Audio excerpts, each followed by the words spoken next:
All right, the hour of 7 o'clock having arrived, the City of Urbana Council's Committee of the Whole will come to order. Will the clerk please call the roll? Mr. Here. Ammons, Mr. Brown. Here. Mr. Jacobson. Here. Mr. Madigan. Here. Ms. Marlin. Here. Mr. Roberts. Here. Mr. Smythe. Mayor Pressing. Here.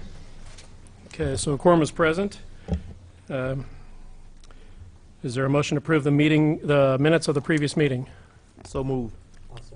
It's been moved and seconded by Ammons and Roberts. All those in favor say aye.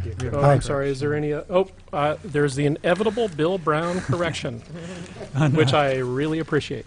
At the top of page 3 under staff report, when the mayor reported that BC Bank will do a renovation on their downtown building and will add employees, it has 15 and it should say 50 employees. That's an important catch. Wow. Good catch. Any other corrections or discussion? All right. So I assume that's a, do we need to amend that motion? I forget how we handle that. Or we just fix That's it? correct. All right. All right. All those in favor of approval of minutes as corrected, say aye. Aye. All those opposed, nay, and the ayes have it. Are there any additions to the agenda? Mayor? Is it okay to do a subtraction from the agenda? Yeah. We are always in favor of subtraction. Okay, I'd like to eliminate item 11. It's incorrect. And I handed out a corrected version for item 12, which is liquor ordinance. They're both liquor ordinances. Okay, is there a motion to hold agenda item number 11, an ordinance regarding A1A plus VIP lounge in the committee of the whole? So moved. Seconded. Moved by Ammons, second by Roberts. All those in favor say aye. Aye. All those opposed, aye. And all those opposed, nay, and the ayes have it. We'll hold that one in committee. That's fine.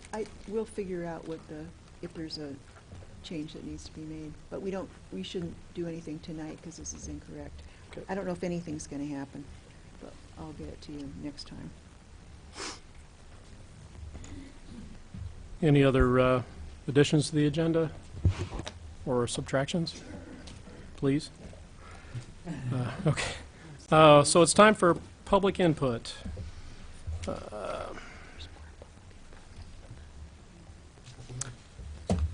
So first up, I have Edith Peacock regarding the Landmark Hotel, wishing to address the members before the agenda item.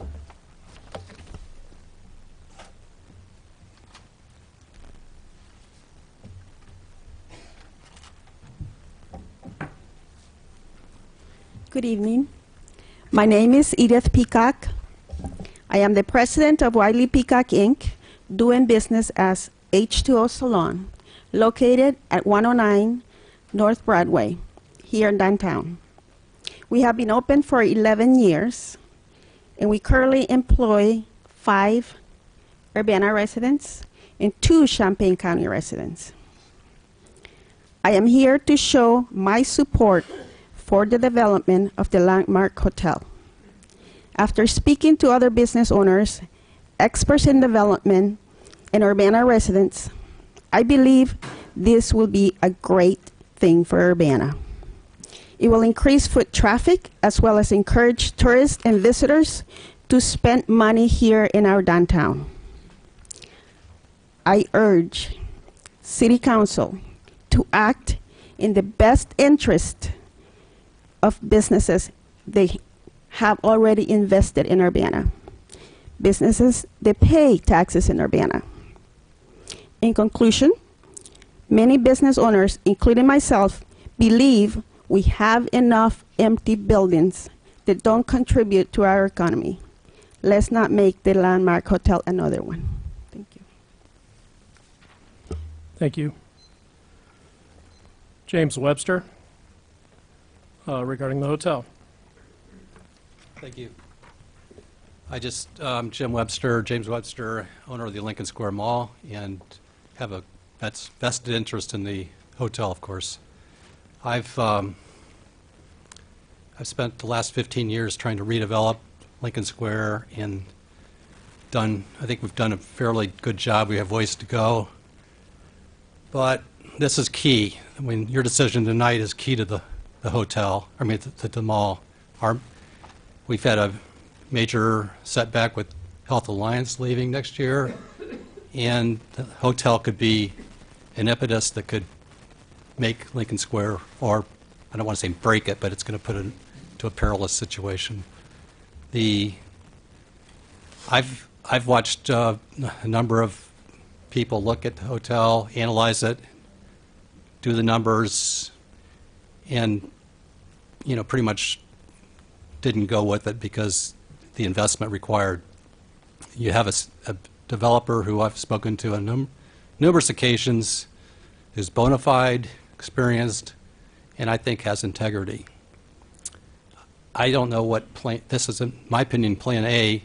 What would plan B be? I don't think there really is a plan B, and there may not be a plan. Plan B might just be default. So you have an opportunity in front of you, I think, to invest prudently, and I think it would be huge for Lincoln Square. I also think that I had hotel developers who ran historic hotels in St. Paul, Minneapolis, come down and look at they have a 5-star hotel. They looked at the Lincoln Hotel and thought it could be a 5-star hotel. They said you can't replicate a boutique hotel like this. There is not a boutique hotel in the area, and they were really supportive of it.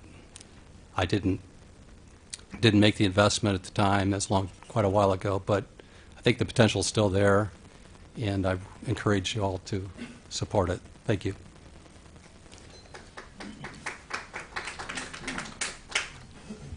Carolyn Baxley, in support of the hotel.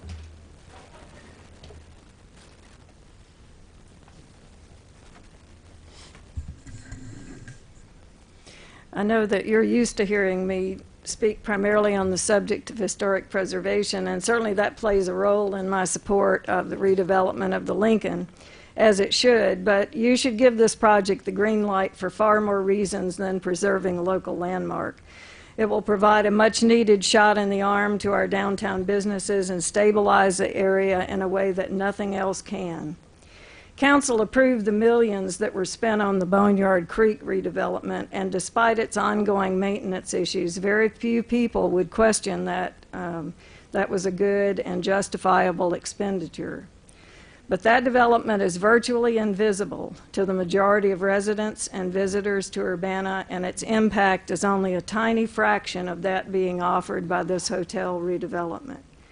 The hotel has the potential to completely revitalize downtown, and the people involved have substantial experience and the expertise to get the job done. The last few owners weren't able to invest the money necessary to make it a first-class property, and there is little hope that another individual buyer will magically appear to get that job done. Some of you know this already, but in a former life I was a meeting planner, and for several years I scheduled and traveled to a couple of conferences a week in various hotels and cities around the country, mostly 4- and 5-star hotels. I was good at my job, and I selected the host properties carefully, and I always had a good turnout in the meetings that I managed.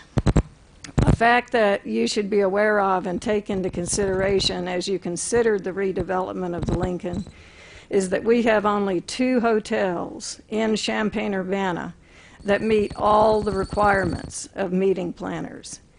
One is the Hyatt in downtown Champaign, and the other is our very own Lincoln Hotel. The most important factor always appears at the top of the list if you talk to a meeting planner in how they select a hotel is walkability. And the Lincoln is in a perfect location. People who attend multi-day conferences feel kind of crammed in. They get tired of being inside the hotel. They like to walk out. They want to be able to shop eat in local restaurants, and listen to live music in local venues like our wonderful Little Iron Post. In its heyday, the Lincoln was hosting business meetings daily, and its rooms were full to capacity many nights of the week. As a Hilton property, it will once again be appealing to meeting planners both locally and statewide. And the increased number of visitors on a regular basis will boost sales in all of our downtown businesses. Once again, please don't delay this vote. The many people who've invested their time and money into the downtown know it will be successful, and we need it to happen. A vote for the redevelopment proposal will go a long way toward dispelling the often repeated and widely accepted myth that Urbana is anti-business. Thank you.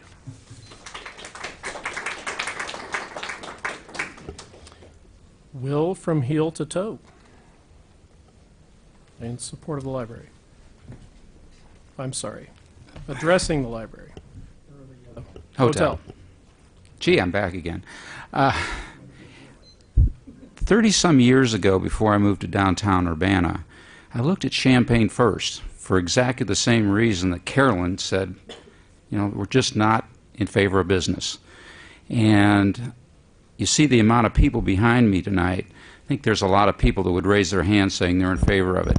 It generates tax. It doesn't eat tax. You know, it's a place of employment. It's going to employ people. And the thing that gets me is this, I think this building went for like $600,000 when the last guy bought it. Hilton's willing to pay $5 million. They think it's worth it.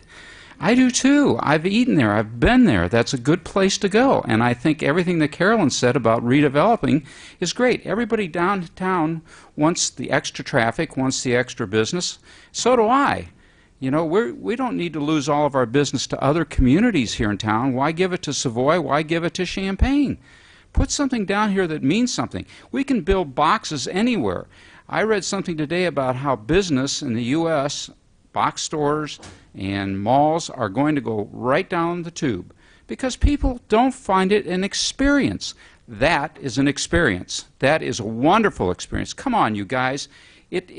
Quit making feelings out of this. Make it into fact. There's probably a lot of good facts that Hilton has that they can tell you why they're interested in doing this. This is a boutique hotel. It's an experience. The reason you say no, if you say no because it's a feeling, that's dumb. Make it into a business decision. It should be a business decision. This is a great place. Thanks. I thought there would be some people compelled to respond to that. Let's start with the mayor-elect. I just wanted to correct a misconception. Hilton is not paying $5 million for the hotel. They're not paying anything for the hotel. The payment would come from the developer for that. Actually, the developer would be paying Hilton for the right to operate the franchise. That's fine. It's still not coming out of our pocket. Well, some of it will under this proposal, yeah. Oh, well, yeah, okay. Okay, but At anyway. the risk of being the chairman, it's all coming out of our pocket. That's why they're asking the city for $9.5 million, is because they failed to negotiate with the owner on a fair price. $7 million. Well, originally 9.5 is what they were asking. We are suggesting 7 at this point, we being the staff.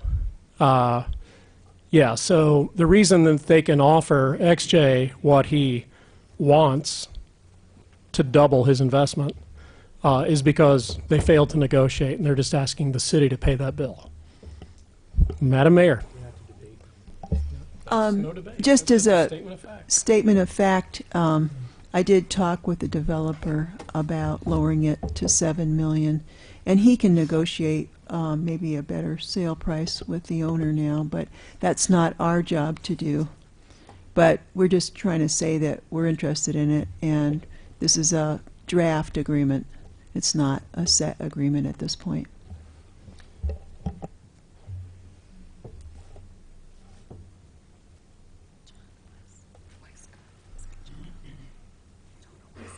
Jonah Weiskopf. Can't read the writing too well, I'm sorry. Okay. I'm just trying to clarify the name at first here. Okay. In support does not, okay, Jonah. there we go, in support, but does not wish to address the council in support of the hotel.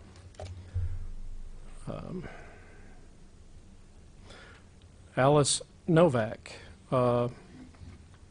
chooses not to address the council, but is in support and says, "Make this happen!" Exclamation point. Dan Maloney, about the Urbana Landmark Hotel project, wishes to address at the time of the agenda. I apologize. Matt Cho. Oh, he's coming. Okay, you had marked that you want to speak at the time. You'd rather go now? Oh, yes, if that's okay. All right, that's absolutely okay. Good evening. My name is Dan Maloney, and I'm a property owner in downtown Urbana. I own the Cohen Building at the corner of Main and Race. I very recently entered into a TIF agreement with the city for significant renovations to the Cohen Building, with the goal of bringing in a high-end restaurant as the anchor tenant. I am strongly in favor of the proposed project to save and restore the Urbana Landmark Hotel. I believe that the hotel project being proposed is going to be a key determining factor for future tenants considering my building as well as other investments in the downtown. I visited Naperville this past weekend and stayed in the new Indigo Hotel right in the downtown. It was a great experience staying in a high-end hotel right in the middle of a very vibrant downtown. I grew up in Naperville, Illinois, and I moved to Champaign-Urbana in 1980. Back in the 70s, Naperville was a very small, not very prosperous downtown. But as most of you know, the city planners decided to capitalize on a unique attribute of the city, and that was the DuPage River that runs through the downtown. They made an investment in the Naperville River, and they made it and created the Naperville Riverwalk. That investment in the Riverwalk, something unique to downtown Naperville, was the catalyst that jump-started downtown Naperville's abundant prosperity, and it is abundant. So while we don't have a river that runs through Urbana, it has a very rich history that we should capitalize on and invest in and take advantage of, so that becomes a catalyst to further revitalize and prosperity. The Urbana Landmark Hotel is a key aspect of Urbana's history, and we can't lose it. Rather, we need to invest in it. So as a downtown property owner and investor, I ask the city to invest in this hotel project. Also, as a side note, Urbana's old and historic buildings blow Naperville's away. Thank you.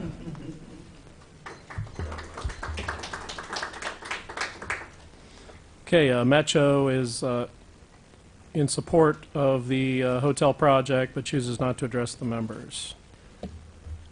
Bishop King James Underwood and the Reverend Dr. Evelyn Underwood are choosing not to address the members, but I ask that their position be entered into the record, that they remain concerned about the Dr. Ellis subdivision sewer problems. Eldris Melinda Carr chooses not to address the members, but wants to voice her continued concerns about Dr. Ellis subdivision sewer issues, equity, and historic impact. Are there any further residents or other concerned citizens who wish to address the Urbana City Council during public input? Alderman Roberts. I'd just like to add to the public record 4 letters that have come to me in the last week or so in support of the hotel. And I'm not going to read them, but I'm going to say that Susan L. Smith, the owner of the co-op, has indicated that she is very concerned about the hotel and the development of it and its effect on Lincoln Square.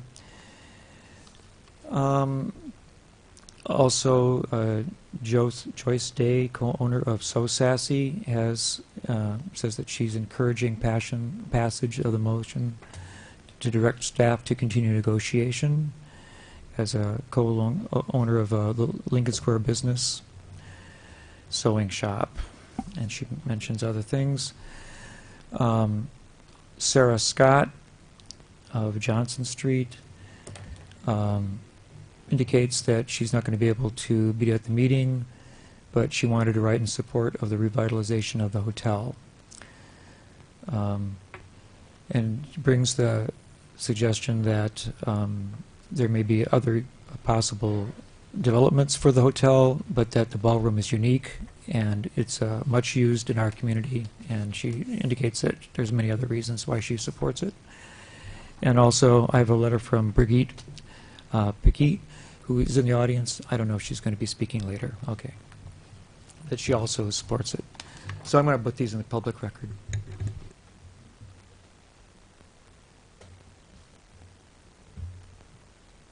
You need further public input? All right, seeing none, we'll move on to presentations. We have a presentation about Broadway Avenue Water Street Mini Park.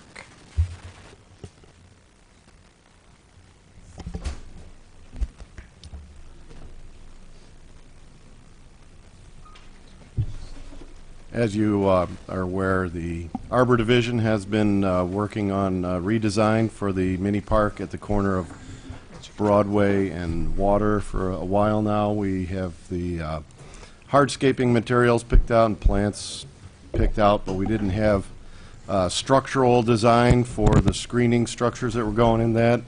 Mike Brunk and I have been in contact and working with the University of Illinois Architecture Department, and Professor Brakey and Lo Miller here are the staff that we've been working with, and this term they have brought in their graduate students in a graduate study program to put it together, and they're going to give you a presentation on what they've come up with. Well, good evening, council members. Thank you for having us. Thank you for that introduction, Bruce. I would like to express our gratitude for allowing us this opportunity to engage with the community. I'm going to give you a little bit of the context of architecture, and our class is a master's class from the University of Illinois. We have a diverse group of individuals who are working with us. I'm going to name them. We have Austin, Marielle, Lena, Bradley, and Luce, who are all here this evening.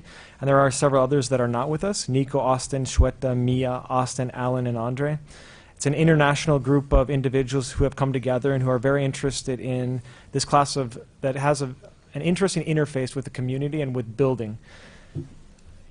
Building is an important part of our experience. As we just saw with the intervention of the hotel, I think there's primarily a position of understanding the heritage of the site, but also understanding that this would be a positive in terms of the community being involved with the project. It's something that people like Winston Churchill had mentioned, that we shape our buildings and thereafter it is our built environment that shapes us. So as architects, it's very important. We're glad to see that you're engaged to this degree with your built environment. It's interesting that over time, the word architect actually means master builder. But since the Renaissance, that meaning has been distorted to take on a different role of design. But there is a renewed interest in the craft and act of making, and so it is this particular project that we find so vitally important for our students, but also have been so enlivened with the conversation with Bruce and Mike as we develop these screens for Urbana. We are going to go through a small presentation where we're going to show you some of the development. Each of the students is going to position what they have developed so far. So there's 3 individual designs. But before continuing, I'd like to also pass the microphone over to Lowell Miller, who's the fabrication coordinator, as he explains what has been so vital in terms of the Root to Roof initiative that looks to take advantage of the local lumber here, which has been also very important as we looked back to the original name of Urbana, which was, quiz? What? There we go, Big Grove. So we understand the importance of trees and lumber to Urbana. Let's see where we're at here. There's a picture of everybody just so you can see who we're talking about, and you'll see a few of those bright, shiny faces in a moment. So the idea of Root to Roof came to me last spring as I discovered that we had a kiln on campus to dry wood that was about to be decommissioned and sent to the scrapyard. And as well as discovering that, I had been keen to the kind of problems that urban lumber has gone through as far as its desirability. A lot of people just take down trees in the neighborhood or things like that if they're dead or diseased or dying. and then send it to the chipper for mulch. And because of the emerald ash borer blight that's kind of spread through the nation and decimated trees, especially in Urbana, I found it pressing that we take advantage of that situation and use those trees for other means. Instead of sending them to the wood chipper for mulch, we wanted to make something out of them. So last semester, I started the actual class of the Root to Roof Initiative, where the university students were engaged in building furniture for outside of Temple Buell Hall on campus, which is the graduate architecture building. And so we took 14 students and helped them to learn fabrication skills that they then used to take reclaimed lumber or lumber that we had milled to make these pieces of furniture. And expanding upon that and hoping to expand towards other ideas in the future, we wanted to work with the city of Urbana to build these screens for the mini park, with hopes that this first project will lead to a jumping off point where we can start other projects. The end goal being with Root to Roof to actually build something with a roof. So we would like to use urban lumber to build a tiny home in the hopes that we can work with other entities in the community, like Habitat for Humanity or groups for wounded warriors, to provide homes built from urban lumber for people in need. And at that, I guess we should turn it over to our students. Microphones. Yes.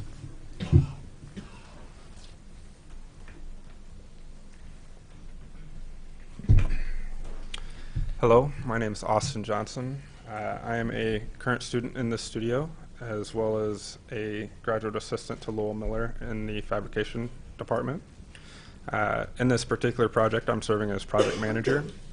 And as a studio, we'd like to again express our gratitude for this opportunity to build a long-term product that will actually be able to be admired not only by the university, by us individuals, and by the whole community.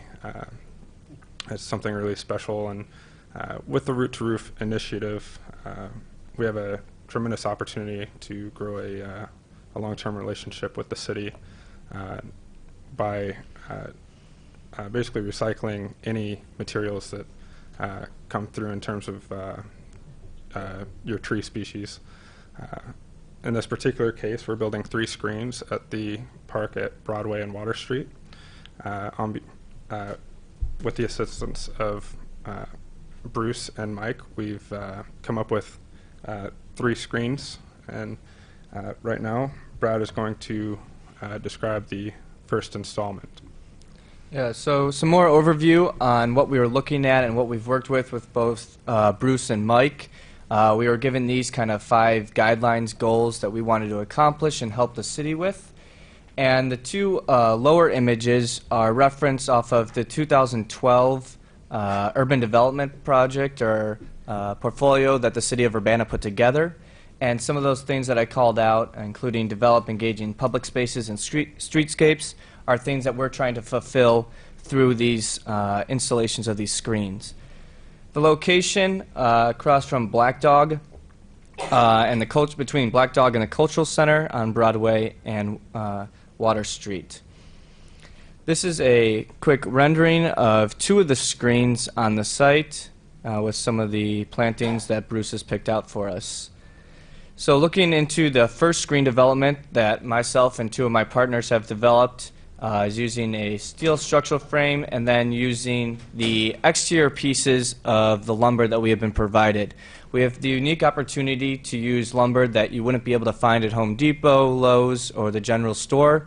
We have wood that's been locally sourced and cut into slabs. That includes the exterior bark. And so we want to take this opportunity to use those resources into our screen design.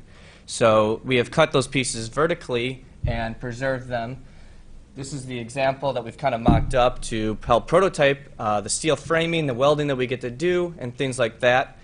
And then, as you'll see on the future developments of some of these screens, we were able to reduce the amount of waste on these boards and use the centers or the cores of the wood, the planks, for the next group and their development. These are some of the connections showing the detail and the fabrication and the thought that is going into these processes, these projects, to really make sure they can withstand a long-term use in the community and hopefully develop the community. Here's the next screen. I'll let Lena and Luce talk about that.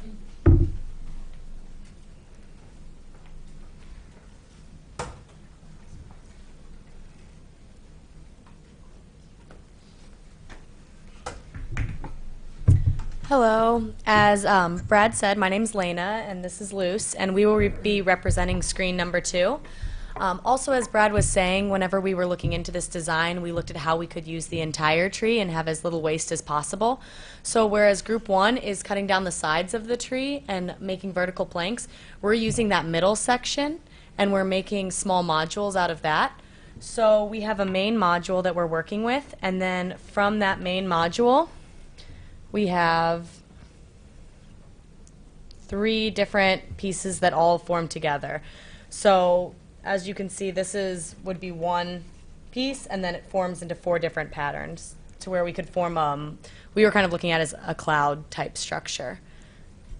So when we looked at it, we were trying to create some kind of depth. So each module creates, go into 4 as one whole module. So we've brought them back to each other, so you see that it gets wider as it gets larger at the top. So they all connect back to each other so that there's this structure there so that the wind load or anybody who's coming up to the screen is kind of touching it or pushing on it, that it has that structure, that they're all connected back to each other and we don't have any just hanging off the edge.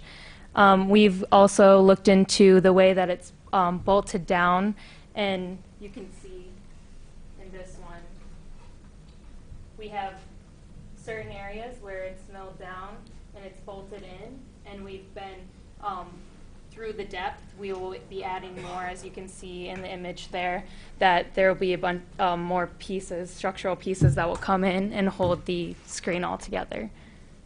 We were also talking to Bruce and Mike about maintenance and having, if a module were to easily be fabricated, for easy maintenance.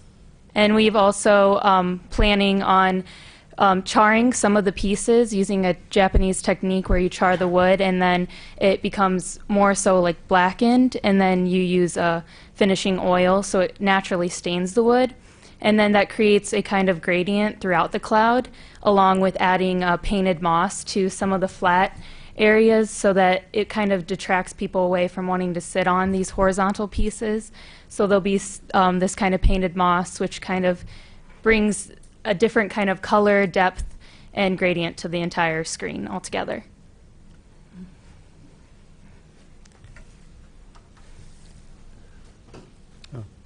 So, could I ask a question? Oh, maybe we're not done. There's one more. Okay, module. okay, excuse me.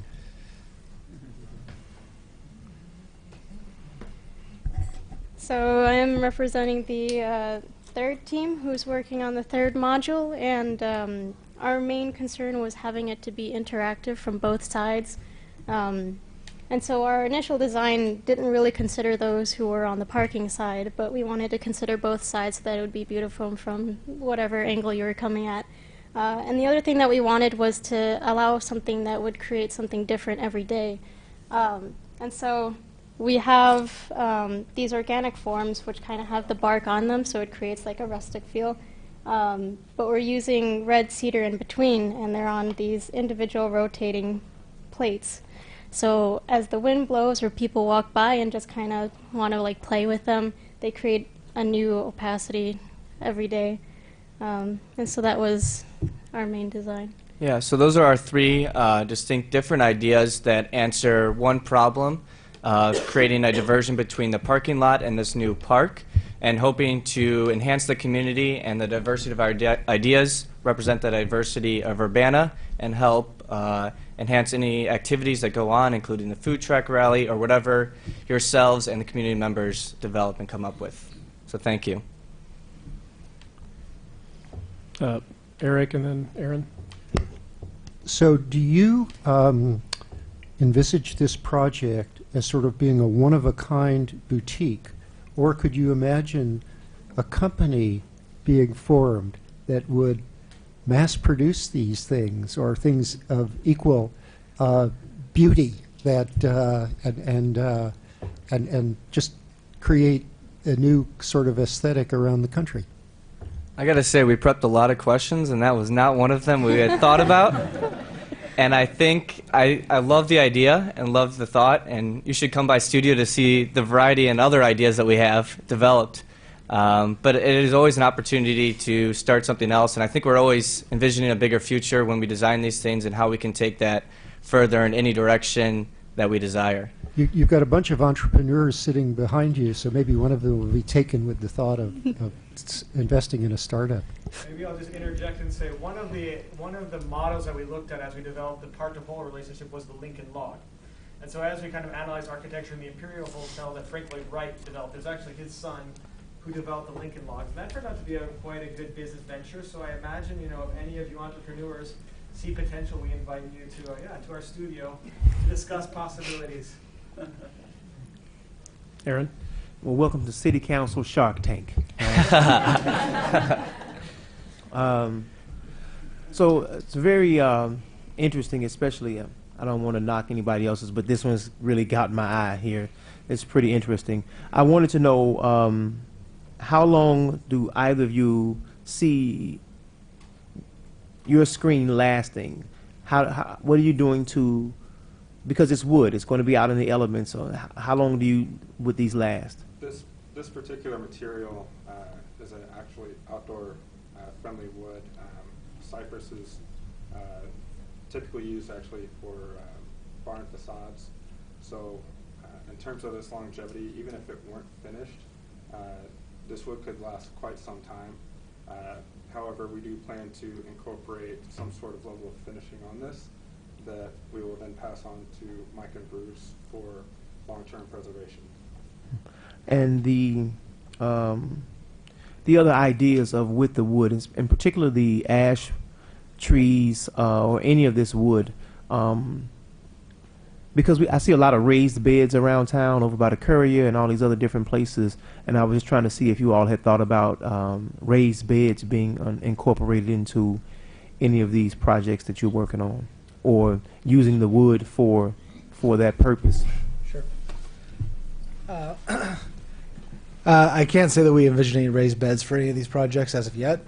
We are looking for projects where the architecture students will be able to kind of flex their design muscle, but also get out in the broader community to not just sequester themselves on campus and design in studio where they spend hours working on designs and ideas, but really explore kind of the area around them. As you all know, with around, I think 35,000 students at the university,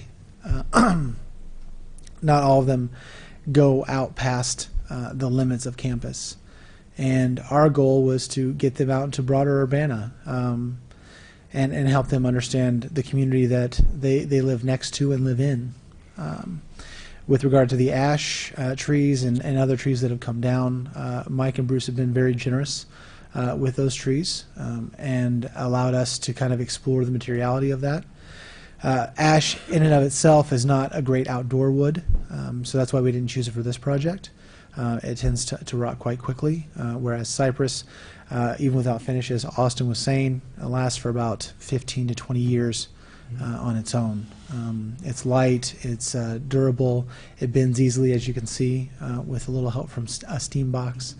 And the finish we'll be using is a low VOC hard oil that will provide a little bit of a film and should protect it from some silvering. But as it ages, it will silver like most other woods will. And so even from what you see here, it's going to change in color to something much different.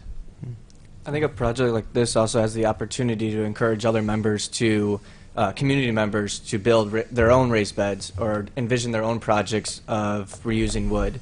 So it's not just this, it's kind of a dialogue that it starts. Projects like at the Courier Cafe, projects like this, you can see a new way of using wood and encouraging that across your community. Thank you. Mm-hmm. Well, no, go ahead. I might add that we, for the first time, have milled wood from the Sim hackberry. and we are soon to sell that for donations to the Legacy Tree Program. So your idea is right on. We're looking to do something with the wood other than mulch it and turn it into wood mulch, which is very successful at the Landscape Recycling Center, but we think there's other uses in the community as well for our trees that we're taking down. And so the cypress, are you able to sell it at all, or do you have to use for the projects? Currently, we're not selling it. Part of the idea of Roof to Roof was to take wood that would be donated from not just Urbana but other communities, and also wood from the university's own forestry plot located at Race and Windsor, and provide a sustainable material for students to use for design projects at a lower price, about the price of a Sawyer locally, where you could buy it. But we don't really have any business ideas yet. What we want to do is we want to develop a program akin to the Rural Studio at Auburn, where students are designing for people who need it and utilizing the resources around them. And we feel it's a way for the university's architecture program to give back in ways they may not have thought of. One of the wonderful parts about just being the fabrication coordinator and this program is that students that may have come to the university for just a design degree get their hands dirty. They get to work on tools and learn how to fabricate items and get a more intimate relationship with the materials in the material world, and understand the sustainability aspect. That wood that would have gone to a landfill is now being used for a beautiful piece of furniture or a structure.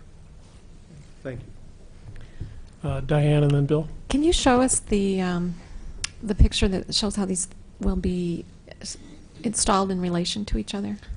Now that I've seen them, I just want to see what. The actual site plan is not on this presentation, so I don't have a overview of exactly what that's going to. Let's see if I have the mouse. Here on the site, if you can see on the screen, there's going to be 1, 2, 3 semi in the same plane, but also moved a little bit to create a little delineation between them. So they'll be between that parking lot and the actual screen on the north end of the park. So on the west side of the park, the screen that Luz and Lena presented will be located. In the middle of the park will be the screen that opposite. Okay, sorry. Correction. On the west side of the park will be the screen that Marielle was speaking about. Her screen. The middle screen. Correction. So I was right. Was I right the first time? Left to right. It's so the way they were presented: 1, 2, and 3. So the first group is on the left. Okay. The mid. So Bradley's screen will be number 1 on the west. The middle screen will be Luz and Lena. And are you kidding me, guys? No, that's good. No, that's correct. That's all right. We're visual learners. I got a bunch of comedians here. It's ridiculous. Yes. So there you go. Okay. Bill. I like surprises, so I'll just wait and see the final product. I just wanted to say thanks for coming, and I think this kind of collaboration between the city and the university is really helpful. And I know we provide some money, but you really can't buy this level of creativity and thought process that's gone into this. So I just want to say I appreciate that and hope we can do more like that in the future. Thank you. Excellent. Thank you very much. Thank you very much. Anything else? Thank you. Thank you for your time. Okay, any further presentations? All right. Staff reports? Mayor? Libby, are you going to come up? Okay. All right, okay. Yeah, we've got that I'm on the moving agenda. to the next one. Okay. So no staff reports. Therefore, we'll move to agenda item number 7, which is a motion to direct staff to continue negotiation of a redevelopment agreement for the Urbana Landmark Hotel. I'd just like to talk about the overview that I gave you of the concerns that were expressed and then the way we have revised the draft agreement. So I think that we've made some really significant changes. For example, the hotel must be a Tapestry collection by Hilton in order to receive the loan. And of course, we've talked about the loan being reduced from $9.5 million down to $7 million. And we also have a safeguard in that the developer couldn't just flip the hotel for a profit. And we also require in the agreement now a full-service destination restaurant, which was the idea of Mr. Madigan. And we also believe, as we have from the very beginning, that whatever loan we do will pay for itself with the revenues that are generated by the hotel. And then we have other questions that haven't been answered yet, but we will get them answered. And then finally, the concern about the hotel price, that's really up to the developer and the current owner. But certainly if we're lowering the loan, there'd be some kind of an incentive to get the price down as well. Okay. When I told the mayor that we had prepared a 22-page staff memo, she said, well, I better do a summary. So thank you very much, and thanks for pulling out those bullet points.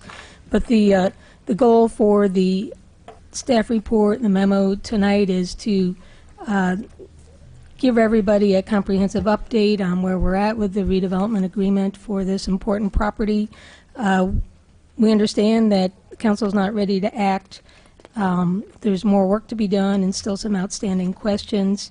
And certainly there's a lot of public interest. As we saw in the audience this evening and in the survey that Dennis Roberts worked on, a lot of interest and questions about the property. So tonight the goal is really just to have packaged in the council packets everything we've been able to compile together, and in a manner that anybody from the public can look at this as well. So we were able to do that, and that's why there's so much information both in the memo and in the studies that are attached. So right now there's not like separate information that some have and others don't. It's really all there for those who are interested. We've conducted lots of analysis, much of it in-house with our staff and also with the help of consultants, and we've worked as a team throughout. Also, for the first time tonight, we're providing a draft development agreement for review. This still needs to go through additional changes and review by the developer as it's evolved over the last several weeks. The current proposal, I would really refer folks to the March 13th presentation by the developer. Very excellent presentation. It's available on the website by video, and also they had a very extensive PowerPoint presentation that they've updated somewhat, and that's included in the packet this evening. So I won't attempt to go back through that very important background information on the development team and their other projects and their overall approach. I would say that it is a team that we're working with. The developers, Crimson Rock Capital. They've teamed with Walsh Associates, who would be the construction manager as well. The operator would be Newcastle Properties. Campo Architects out of New Orleans would be the architect. This same team worked together on a recent renovation of a historic building in New Orleans for the Fairfield Inn. So that just opened last month, and folks who are interested can certainly check that out.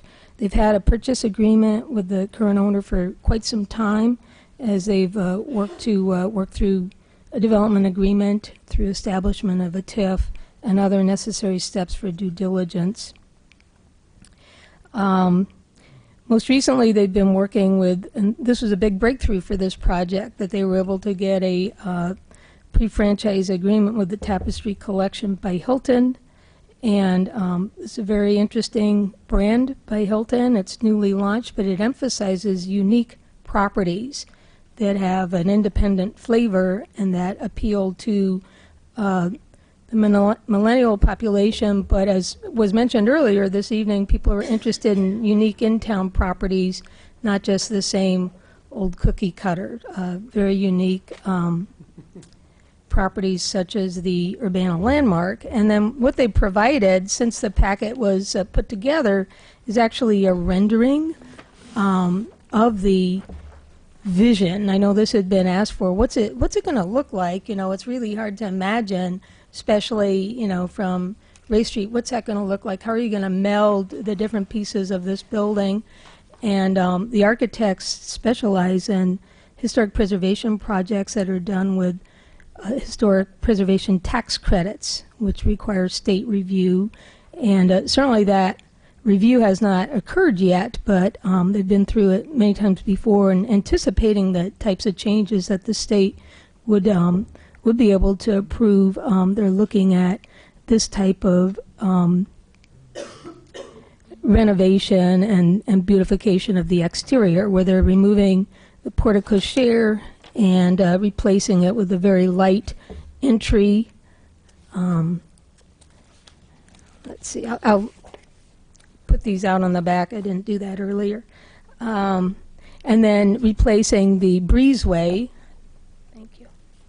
Replacing the breezeway that's rather heavy, and then of course repairing and brightening up the facades so that it once again can be a very beautiful building. So that's been added since. Let's see. So the proposal in summary would be to purchase and to renovate at a cost of $25 million, and that includes a purchase price as well. It would bring the property to a 3 to 4 star level. Again, they'd be using the historic tax credits. This would be able to be accomplished within about 18 months. They would rebrand it consistent with its historic affiliation with Abraham Lincoln, who actually stayed at an earlier tavern that was on this very same site during its time, during his time in Champaign County and Urbana. So it would be retitled potentially Lincoln Hotel. They provided a schedule, and if everything goes well, and I know there's still a lot of things to be resolved, they would be able to start within 4 months of the purchase, and it would be construction and renovation would be able to be completed 8 months later. So that means that if everything went well and the purchase went through and the agreement, it could actually be the middle of 2018, which is just a little over a year, that we could see the Lincoln Hotel, full title, the Tapestry Collection Hotel by Hilton. Okay, as was mentioned, the developer originally did ask for development assistance at the $9.5 million level, and of course the mayor's been working hard on reviewing this proposal with the council members, and it was determined that there was not support at that level, so that's why we put together the agreement at a $7 million level. This would be paid for by revenues generated by the project itself alone over a 15-year period. What this means, in going down to the $7 million level, is that there's a $2.5 million gap in the project, and this would need to be filled in the next few months as the developer works towards the final purchase. Okay, moving on, we provided some background on this property because we thought it was germane to what you're looking at today. There is a history of public support at this location. Back in 1922-24, when the Urbana Lincoln Hotel was first developed, it was actually required local business people's support by subscription. So it was a big undertaking back then as well.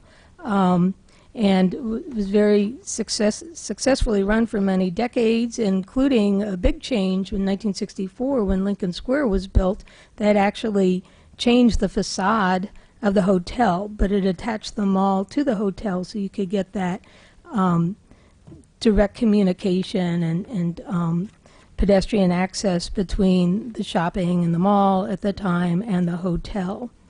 And then in 1976, the Jumers family acquired the property, and those of you who've been around for a while will remember the Jumers Castle Lodges throughout Illinois and the Midwest, really, really amazing properties that were developed.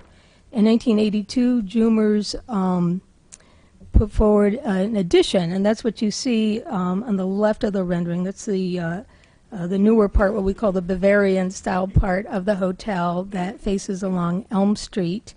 And this was actually financed, again, with the redevelopment support of the city at the time. We did have a TIF just in place, and we floated a $3.03 million 20-year economic revenue bond, which was paid off from the revenues of that hotel. In today's dollars, that equates to $8.5 million.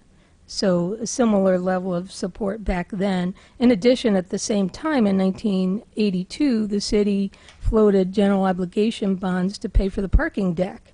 And there was an agreement at the time to also serve the hotel guests as part of the deck. So that was part of the reason to serve both the downtown businesses as well as the hotel. That was a $2.3 million bond at the time, which equates to $5.75 million in today's dollars. Jumers operated successfully until they went into reorganization in 2001. So they had a really good run there. And then we entered a more difficult period for the property. Through the recession, it actually wound up in foreclosure. And that's where it was bought out of in 2010 by Zhao Zhenyuan, who is the current owner. In 2010, we also made it a local landmark. It had already been made part of, placed on the National Register as part of Lincoln Square and Mr. Webster's work and his renovations of Lincoln Square. So it's both on the National Register and a local landmark.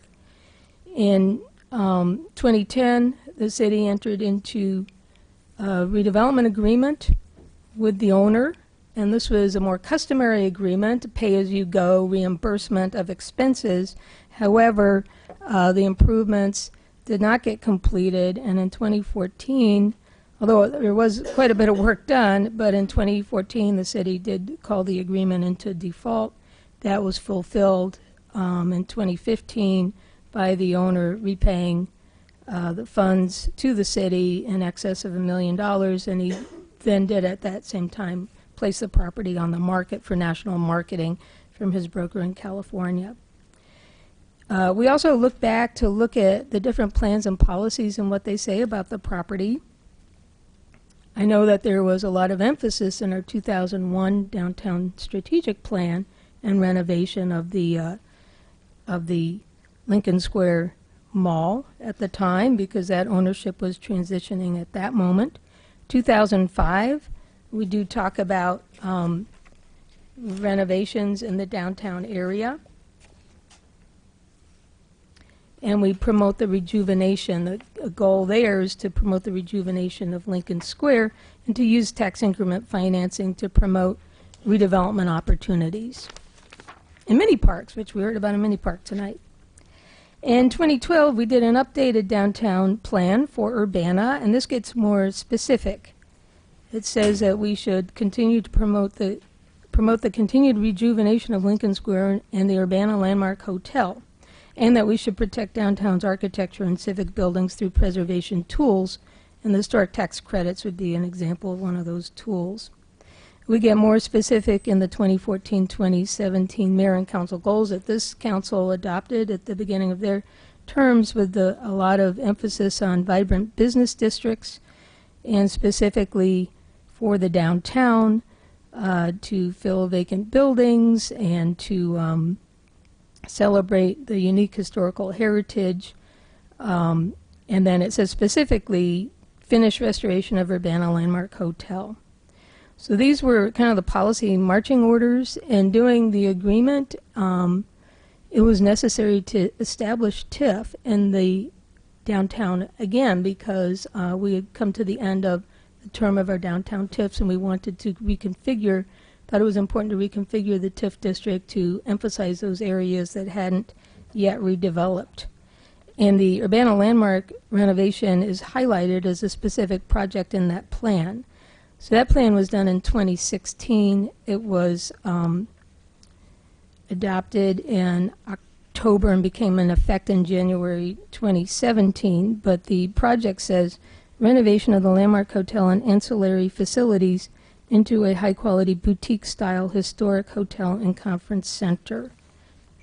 That was one of the specific projects highlighted. So that's our plans and policies background. Shifting now to talk a little bit about how this agreement and how this proposal was formed. I think I already mentioned that we had a team of staff and consultants working on this. We needed to work through the adoption of the TIF. You certainly saw that through many meetings, countless meetings, I'm sure. Some of the groups that have helped us, tonight here we have Ken Beth And Ken has prepared the development agreements, but has also been part of our staff team to advise and to make modifications through the process of trying to find a feasible project that would work for the city. We also consulted, at Ken Best's suggestion, we consulted with SB Friedman. They're in Chicago, and they provide development advising work, so they provided ongoing consultation to us. We understand that council members have asked, we really would like to see them do a final report. They have not been able to get that done yet, but we've asked for that, for them to complete their work. We worked with a second consultant, Brenda Paytek is a hotel market consultant. We worked with her before when we looked at earlier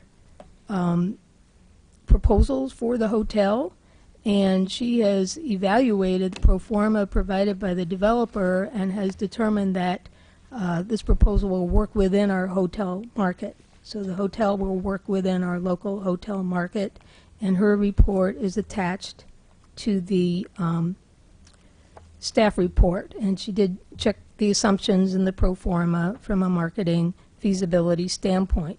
We've also had occasion to consult with Craig Ross, who is the Executive Director of the Champaign County Economic Development Corporation. Some of the important things that our team, which includes a number of staff as well, but some of the important things that we were able to evolve since we first started talking about this agreement and this proposal was to concentrate on, again, funding it by the revenues generated by the project itself. And that's always a goal when we look at redevelopment agreements, whether they're big or small. And how do we do this? So we looked at projections from hotel motel tax, sales tax, and property tax increment. And we determined that the hotel motel tax could be a very powerful producer of revenue for the project. And we did some research on hotel motel taxes and fees and charges that are made locally as well as in other types of properties, and determined that we could, by ordinance, and this was also something that we had advice from Mr. Beth and from Friedman, to establish a special boutique hotel motel tax that would apply essentially just to this property, since it is our only high-quality boutique hotel. And this added tax can range anywhere from 4 to 7% to add to those revenues over time. Another thing that we were able to determine and had agreed by the developer was to only provide these monies after construction. So it wouldn't be what we had done before with the current owner, where it was we're going along paying reimbursements, and then we get pretty far along before we see this just isn't working. It's not being operated. It's not looking the way we had envisioned. Here, we will not be providing these funds until we see something that looks like this operating like we would expect a Hilton Tapestry collection to operate. At that point, the city's investment would be provided through bonds based on those revenues, just like we've done in these other projects I'll be talking about and in the prior Jumers development, backed by a mortgage. And that would be forgiven only as that actual increment is generated. We'd also ensure an equity to debt ratio to ensure that our investment is always covered by our mortgage and promissory note that's attached to the development agreement. The actual bonding would occur only once the project is complete, and we will select, through use of bond counsel, we will select the best vehicle for the bond, the best interest rate, get the best deal at that time. Okay, a little more on the development agreement, and Ken Beth is here, as well as Brandon Boyes, who worked with Ken most specifically on the development agreement. Let's see. I just want to reemphasize, not all provisions have yet been agreed to by the developer, although we're getting very close. The $7 million development agreement will not allow the project to proceed because there's a funding gap. However, it would allow the developer to get started. It gives them some assurance that they can even get started. They do have a meeting with Hilton on Wednesday here in town. This gives them the assurance that they have a bona fide project that they can continue to do their due diligence on. The development agreement defines the project in a very specific way, for a specific reason. It defines it as a completed facility, 128 rooms, that's what exists now, the conference center, the meeting rooms, a full service, 3-meal restaurant, that was important to the council, the bar lounge, and improvements to the grounds and parking. The agreement, as the mayor said, under this would actually be required to be branded and operated as a Tapestry Collection by Hilton.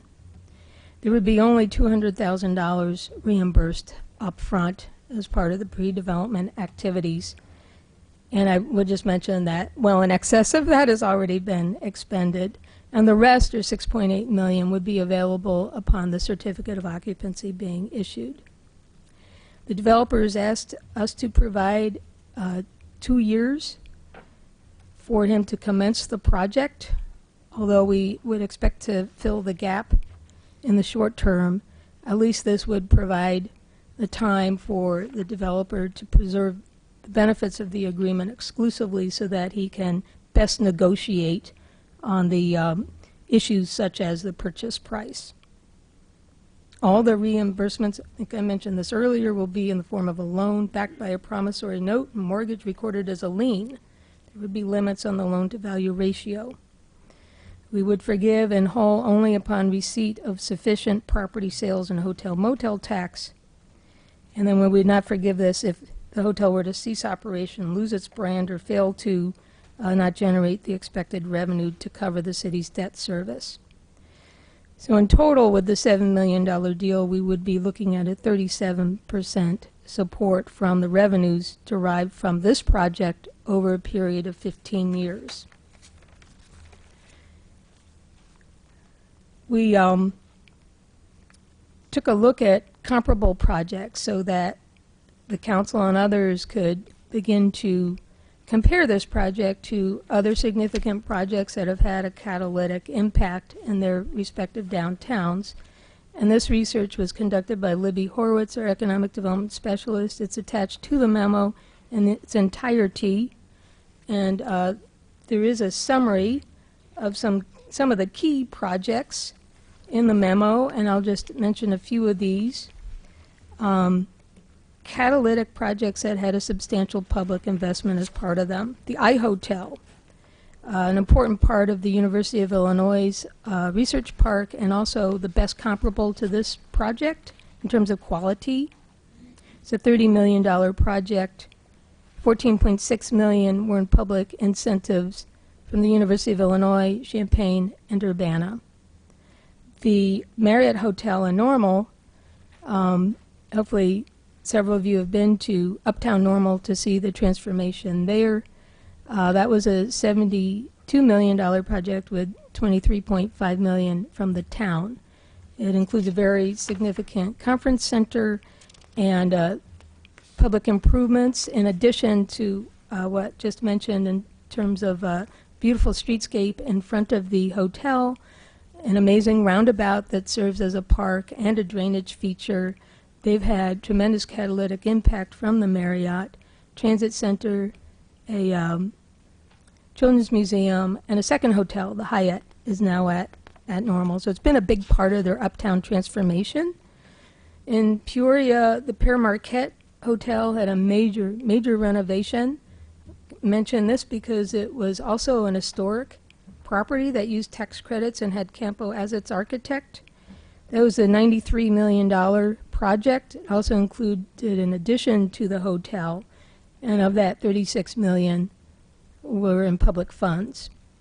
In Davenport, Iowa, Hotel Blackhawk had, $36 million project, and $17 million would be from public funds, but in addition, there were historic tax credits. And then we think the best example for downtown Champaign is actually M2. That was their catalytic project. That involved, that $42 million project involved an $18 million public investment, including a portion of the garage that serves the M2 office mixed-use building. And you can just see the transformation that's had on the downtown, Champaign's downtown. Hyatt was built across the street, and now there's a Vibe, Best Western Vibe proposed to the north. So a really tremendous impact. Let's look now at other things that Urbana's done over the years. Those were what other places have done. Comparable Urbana projects in terms of public investment. We did some research on past bond issuances and what those projects were. I already mentioned the Jumers agreement in 1982, which was $8.48 million. I try to use today's dollars because these happened in many different years. And in all cases, these were 20-year bonds when we did issue bonds. 1982, also the parking deck at $6 million. Other parking improvements in 1990 at $5.5 million. This is throughout the downtown. The Schnucks Crossing the Urbana Crossing development, $2 million in 1899. The library, we actually drew down our reserves. That aspect of it was controversial, but it was a beautiful, beautiful addition in 2002, and we spent $7.26 million of our reserves. And then the most recent, probably the most directly relevant project has been mentioned tonight, which is we bonded in 2012 for $7.8 million of the $10 million of the Boneyard Crossing project, which we're also seeing catalytic impact in that portion of downtown Urbana on a smaller scale, with buildings being renovated alongside Boneyard Crossing. Another piece of analysis that the staff have done, and this was one that Will Kolchowski, who's also an economic development specialist, worked on, would be, what are some alternative scenarios? We had a lot of interested residents and others think about other ideas they had for the property, and what about a different use or a different approach. So we did an input-output model on these different alternatives. There's a summary report attached, and we found that the hotel renovation would have the best economic impact compared to these other alternatives, which included conversion to senior housing or student housing or another adaptive reuse. And they found that it would have the most spin-off as well. It would, generate 110 jobs and over $300,000 in annual taxes, according to the model. The new construction would be more costly. In addition to the purchase price, there would be the demolition costs of the property, $2.5 million, reconstruction of Lincoln Square, possibly $1.2 million, and then new development estimated at $30 million. So that would be at least $10 million more than the current proposal. Partial demolition was suggested, and this was found to not be financially or practically feasible, since much of the revenue generating portions of the hotel are in that addition, that Jumers addition, and the demolition costs and reconstruction costs, plus the loss of the revenues, would make that an infeasible alternative. We looked at, we'll maybe do a lower cost per key, and here it was felt that we've kind of been down that path since Jumers left the property. There's been renovations, and it really did not succeed. It did not bring the hotel back. It has not had a renovation, a really major renovation, since 1982. And ordinarily, you would do these renovations every 7 years. So this would be a type of renovation to bring it to that 3 to 4 star level, operatable as Hilton Tapestry, a branded product, and also using those historic tax credits. So that's a challenge to work with an historic building, but we think can have very good results. And we have a lot of information on, well, what if we do nothing? And I think somebody mentioned that tonight as well. Then we remain kind of have a white elephant there, a very large vacant property right in the middle of our downtown attached to our mall. There's concern about its impact on the mall. We'd forego the activity that the project would create in our downtown businesses, and I know we heard about that tonight as well. It could not just forgo that activity, but it could actually become a detraction as the property continues to be vacant. We would miss out on some of the catalytic impacts we would anticipate, not just the opportunity on site, but we would anticipate benefits to other businesses, but also increased investment in other development sites in the downtown.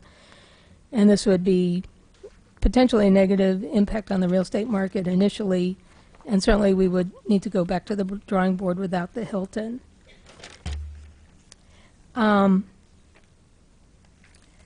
Let's see. Project impacts, we have a summary of this. It would be, and these are some positives. It would be the premier hotel in Champaign-Urbana, something different and unique. It would have an improved appearance, as you can see in the rendering. It would increase traffic in the downtown, serve as a catalyst for further development in the downtown, increase revenues for our TIF, hotel, motel tax, food and beverage, and other taxes, result in indirect revenues, money spent at other downtown businesses, spin-off development. In hard numbers, the benefits to the city, annual basis would be $285,000 to $550,000 in annual TIF increment, $540,000 in annual hotel motel tax, $52,000 annually in food and beverage, 110 new permanent jobs, and 60 new construction jobs at any one time on the site. It'd be helpful to Lincoln Square. Again, create catalytic impacts on the businesses downtown, as well as stimulate new construction and preserve an historic building in a sensitive manner. So I know there's a lot of information in the memo that I kind of didn't spend too much time on, but those are the highlights. And again, we're not looking for approval tonight. We're merely looking for some direction to proceed on this project. So we're recommending that the City Council review the material and the draft redevelopment agreement and direct the staff to continue to work diligently with the developer to negotiate a final agreement that will allow the project to proceed in a timely manner while also protecting the city's interests. Okay, thank you, Libby. I have two input cards. One from Dai Yu with A+ Restaurant and Entertainment. Chooses not to address members but is in support of the hotel development. And Gina Peluso wishes to address the members in support of the hotel. Gina?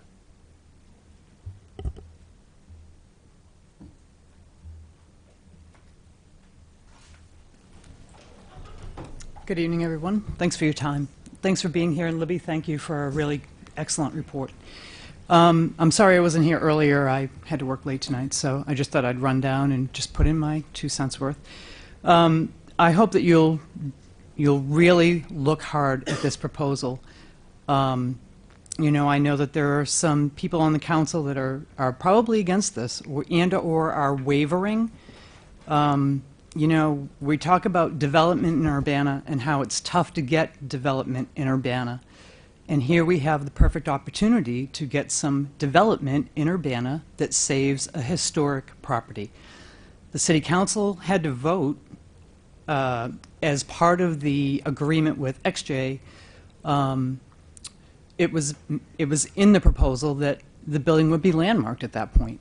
So it got landmarked as a historic landmark, not just as a building we're going to fix up. We decided it was a landmark. The City Council decided that. The National Register of Historic Places has decided that that's an important place for Urbana, for the nation as a whole. You know, the building was built in 1923-24 with 100 different Urbana residents that got the money together to build this hotel because they thought that Urbana was a great place, and what a better place for a hotel than downtown. I'd hate to see all of that be lost because we don't have the vision to repurpose that building to something that can help Urbana. I did a little bit of research and found probably 5 or 6 different instances of historic hotels that have been renovated with P3s, as they're called, public-private partnerships, all over the country. Albany, New York, let's see, where else?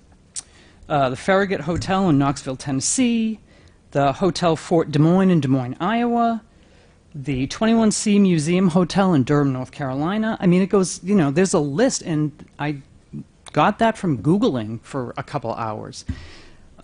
It's happening all over the country. When I travel, I want to stay in a boutique hotel. I don't want to stay in a cookie-cutter hotel. Granted, I'm on the Historic Preservation Commission, and I'm an old house freak. But there are a lot of us out there. It's not just me. It's not just, you know, Alice Novak, who talked about all these cool old properties that she stays in when she travels. There's a lot of folks out there that are looking for this type of property. I'd love to see that ballroom used for events, for weddings. I mean, I can see all kinds of things happening if we have the foresight to buy into this development, but also to protect our interests as a city. And you know, I didn't read every, you know, letter of this redevelopment agreement, but it seems like we're trying to balance that. We're trying to protect the city while making something of this property. I'd hate to see this building end up in a landfill. There's nothing economical, ecological, or sustainable about that. So again, thanks for your time, and I hope you'll all really seriously consider this project. Appreciate it. Who's first? Eric? Yeah, I have a few questions. I don't know if I should take them all at once or just a couple and come back. I do want to say I am in favor of renovating and reopening the hotel. But I want to look at it, as someone said earlier, I want to look at it not just emotionally, but with respect to the economics. I totally respect the investment that many of you have made downtown. We're accountable to you. We're also accountable to every taxpayer in Urbana. So I want to ask a little bit, make sure I understand the $7 million. Now, you've talked about it as a redevelopment loan. I'm not an expert in finance, but I have tried to get myself up to speed as much as I can. A development loan is typically something that the developer pays back to the lender and is secured by a mortgage. Now, in this case, as I understand it, we would be paid back by the revenues, but if the revenues were not enough to make the bond payments, then what would happen? We would actually acquire equity in the hotel for the shortfall, or how does that work? I think this is a great question to ask Ken and Brandon to come up here and explain why we have a loan vehicle and how that's going to work, if they would. Thank you.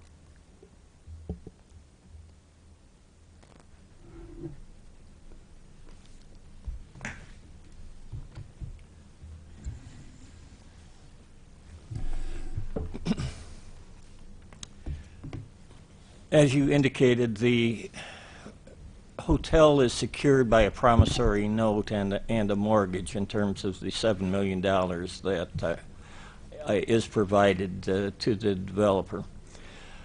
The revenues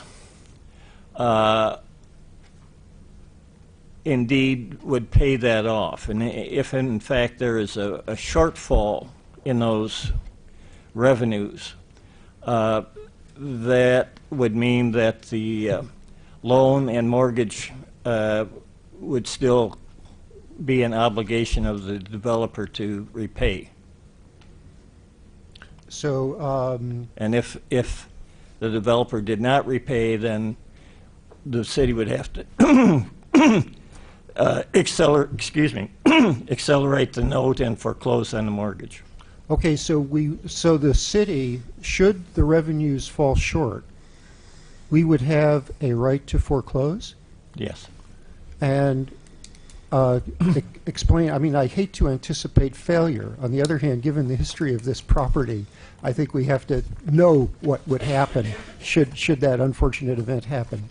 So if we foreclosed, what would we get from that? Would that be some fraction of the You get the hotel's hotel. We get the hotel. Now, that may be, subject to a prior lien.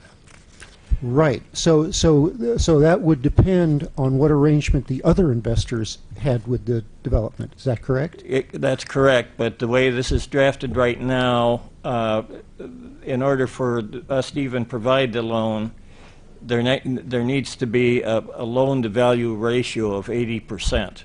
Okay. That loan-to-value ratio includes both the developer's loan and the city's loan, and that right now and in this draft could only be 80% of the value of the hotel.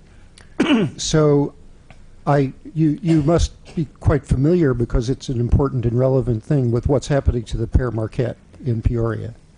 And they have and there the city invested, I think, $26 million in general obligation bonds without any security, as I understand it, and then a $6 million loan that may have some partial security, but it turns out that the other developers are one of the investors, one of whom foreclosed, and they're not going to have hearings about it in August, are ahead of the city in line. So we can avoid any fate like that.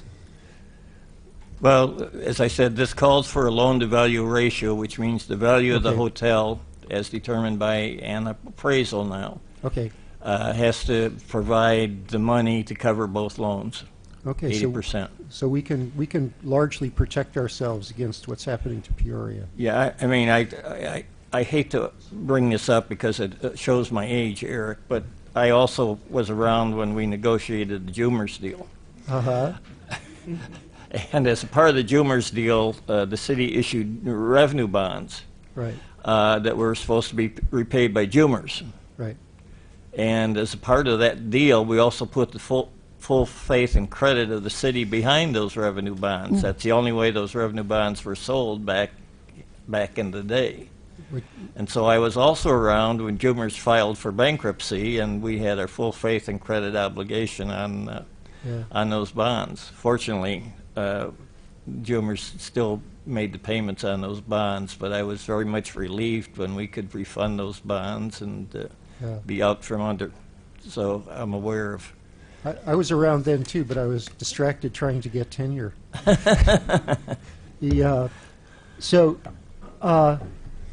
Okay, so I'm a little bit relieved by the securitization of the loan. That probably was in the document, but I'm not used to reading that kind of documents. And I assume, actually this is a question for Elizabeth, I assume that issuing revenue bonds in this case isn't feasible because we have something like a $4 million cap on revenue bonds, and we really want to use it otherwise. Is that true? No, not exactly. I think we've determined that there wouldn't be there's not really currently much of a market for TIF revenue bonds. Somebody has to be willing to buy the bonds. Right. And if they were willing, the rate would be prohibitively high. Okay. So there's another. Actually, this isn't an Elizabeth question now. This is a Libby question.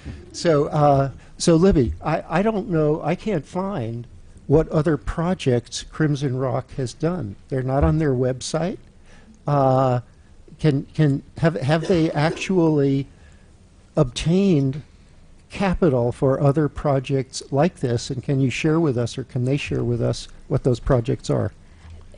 Yeah, I don't, the website doesn't have much information on it, but they do have project examples in their PowerPoint, and they've actually added some since they made their presentation in March. So Jonas Rodriguez, who's the principal of Crimson Rock, started Crimson Rock just a few years ago, and he has a long history of working with the Newcastle properties prior to that, as well as other companies, and he's very clear in this presentation where he was a project leader. And the one that they have completed is the Fairfield Inn in New Orleans. That's been completed, and there's information about that in the presentation as well. And I know when you met with them, you also learned that he had worked for the hotel review service that you had referenced, and also has a product that relates to, it's called guest book entry. So there's a lot of individual experience, but it is a pretty new group. Right. Yeah. Now, who did the revenue stream projections? I don't think we've ever seen a detailed basis for that.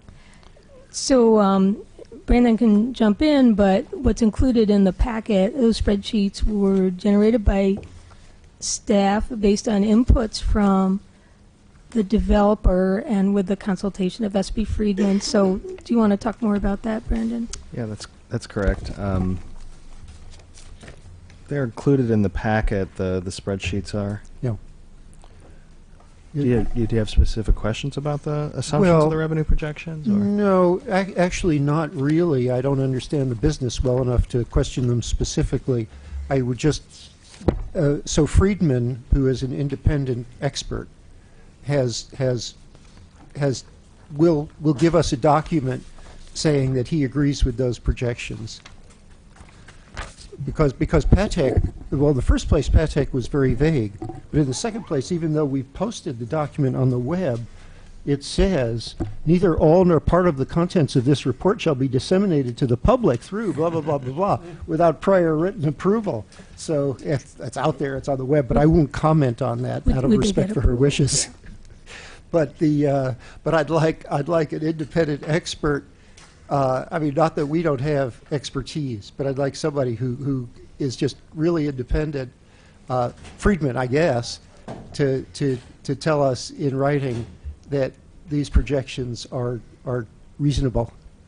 I mean, I know nobody can actually predict for sure, but and I know I'm being picky, but it's a lot of money. Right, yeah. I mean, that's certainly, we could request SB Friedman to analyze. This is not a completed deal ready for council to vote on, so it didn't seem appropriate to have a final stamp of approval on it. But I would note, as Libby mentioned, that SB Friedman, Finance, Economic Development all work together to create these current projections. We believe they're conservative projections for a number of reasons, but we have updated them since with the new information received from the developer, but we have not really changed the basis of the analysis from how it was approached originally. Now, what does it mean that the $7 million would not fully commit them to do the project, but would incentivize them to start? I don't quite understand that. So the project still costs $25 million. So right now, with a $7 million development agreement, there's a very sizable gap in the feasibility of actually completing the project. So how do you fill that gap? Well, maybe as like Madigan mentioned, maybe the purchase price needs to be renegotiated. Maybe there's added private investment that happens. Maybe there's some cost savings that can be found. We don't know. It's going to take some time, but in order to continue to pursue the project, they really need to know that the city's committed at least to that point, and that will give them enough to get some financing. It will give them some leverage, if you will. And that's why they're asking for that support and also for a time period in which they can execute the option. So we didn't reduce the project by just cutting the city investment. I wish it was that easy. It's still, the project's pretty lavish. And this is really upscale. Yeah. But that's okay. I think I've said as much as I should. Okay, Bill? Yeah, so I'll pick up a little bit on that mortgage guarantee. The 80% loan to value or loan to appraisal, which includes personal property as well as real estate. So all the furniture and everything goes into that appraisal. According to the projections, at the time the project's done, the EAV will be, increment would be 2.6 million. So that implies a total value of about 9 or 10 million. So that would mean maximum loan at that time would be 8 million. Ours would be 7 of that. So that's, you're saying that out of that $25 million project, they could only have another $1 million loan out. Is that right? So, if you make that assumption in terms of the ultimate value, it seems to me, that there's $18 million of new money being pumped into the project. So, I didn't make the estimate as to what the increment or EAV would be, but. So that's why the appraisal isn't really a real estate appraisal. It's a appraisal of the project value, basically what somebody might come in and buy it for the day it opened. Market value, okay. And then for the boutique hotel tax, I think in the memo it said we use our home rule authority in order to levy that. So I think at one point we were talking about doing a business district. Is that not not needed for the boutique hotel tax?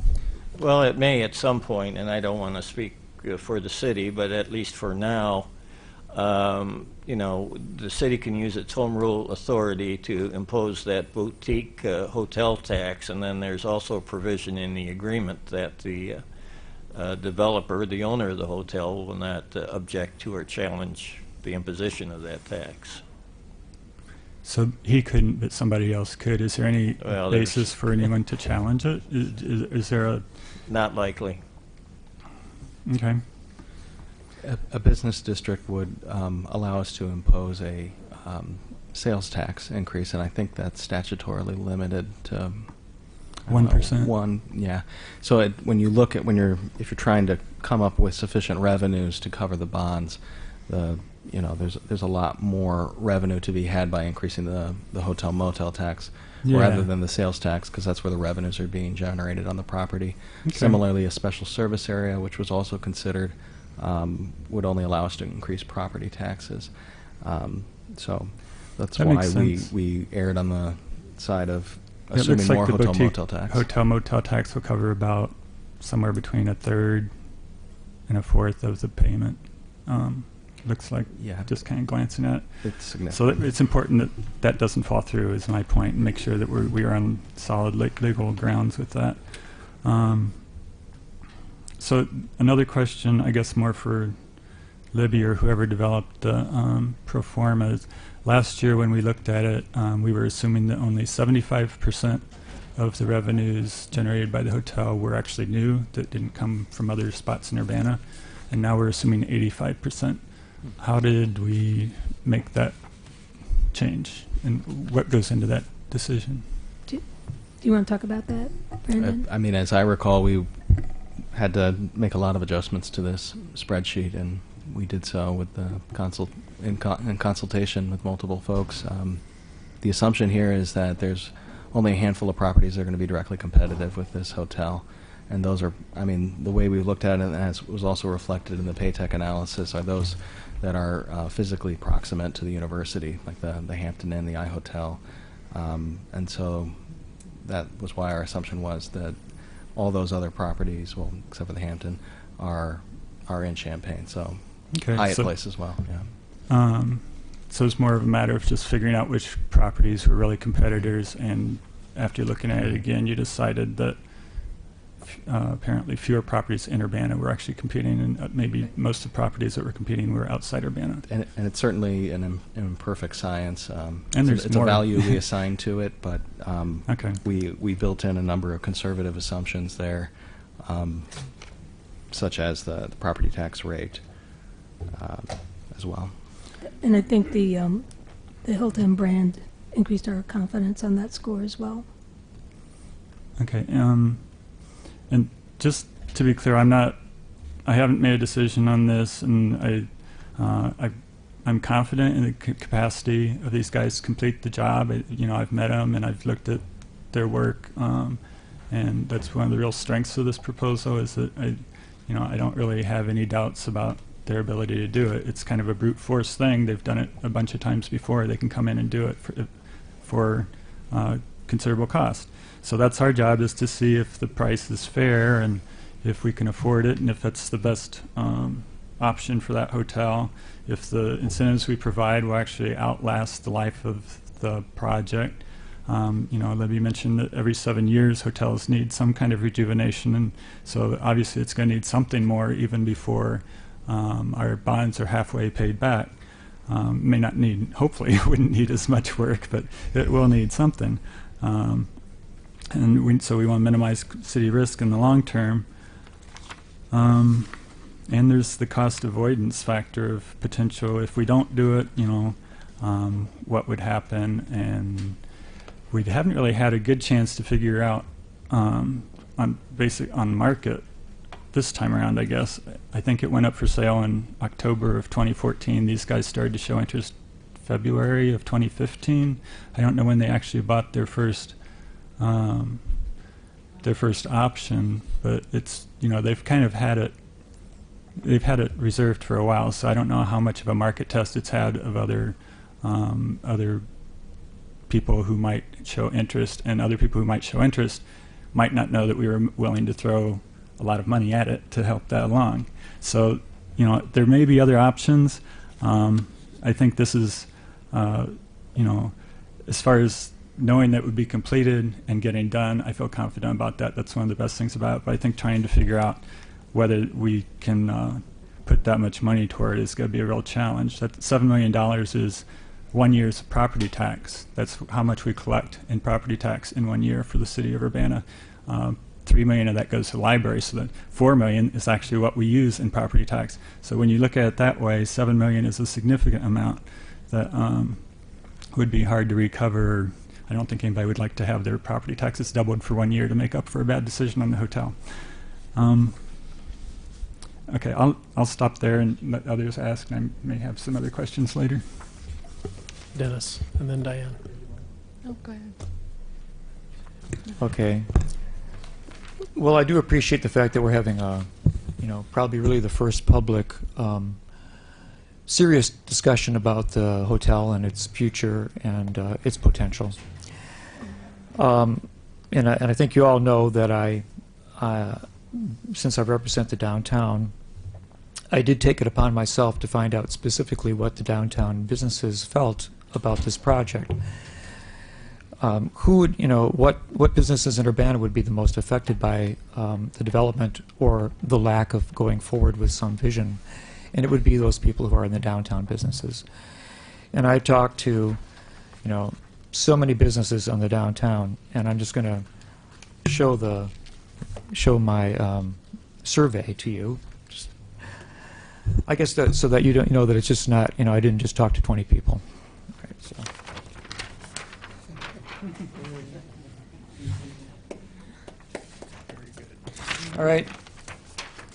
All right. So,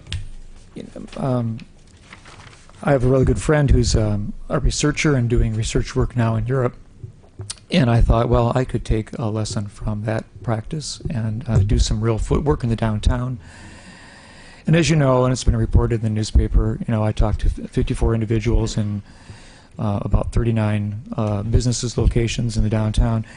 And I talked to probably every shop owner in the Lincoln Square Mall except for about 4 or 5 who happened to be closed when I went through there both times. maybe because of the time of the day I was making my journey through the mall. And what I discovered was that 80% of the people in the downtown who are business owners or employees of the businesses in the downtown or managers definitely support the renovation of the hotel. And that 89% said that they did not want to see this hotel removed, demolished or replaced by a new hotel. So there's a lot of love for this building in the community. Actually, this was a result that was a lot higher than I expected to find. I thought perhaps it would be more like 55 or 60%. So I was quite amazed by the support of our business community. Now, it's been said that people who don't live in the downtown don't give their input in the survey is not really valid because they're not taxpayers. Well, I have to say that their livelihood is in those businesses in the downtown. That's where they're earning their money for their families, and they do have a stake in the success of that experience. And also, we can say that not every person who works at Carl lives in Urbana. We know that the employees of the university or Carl Hospital, these are regional employers. They come from all over the community.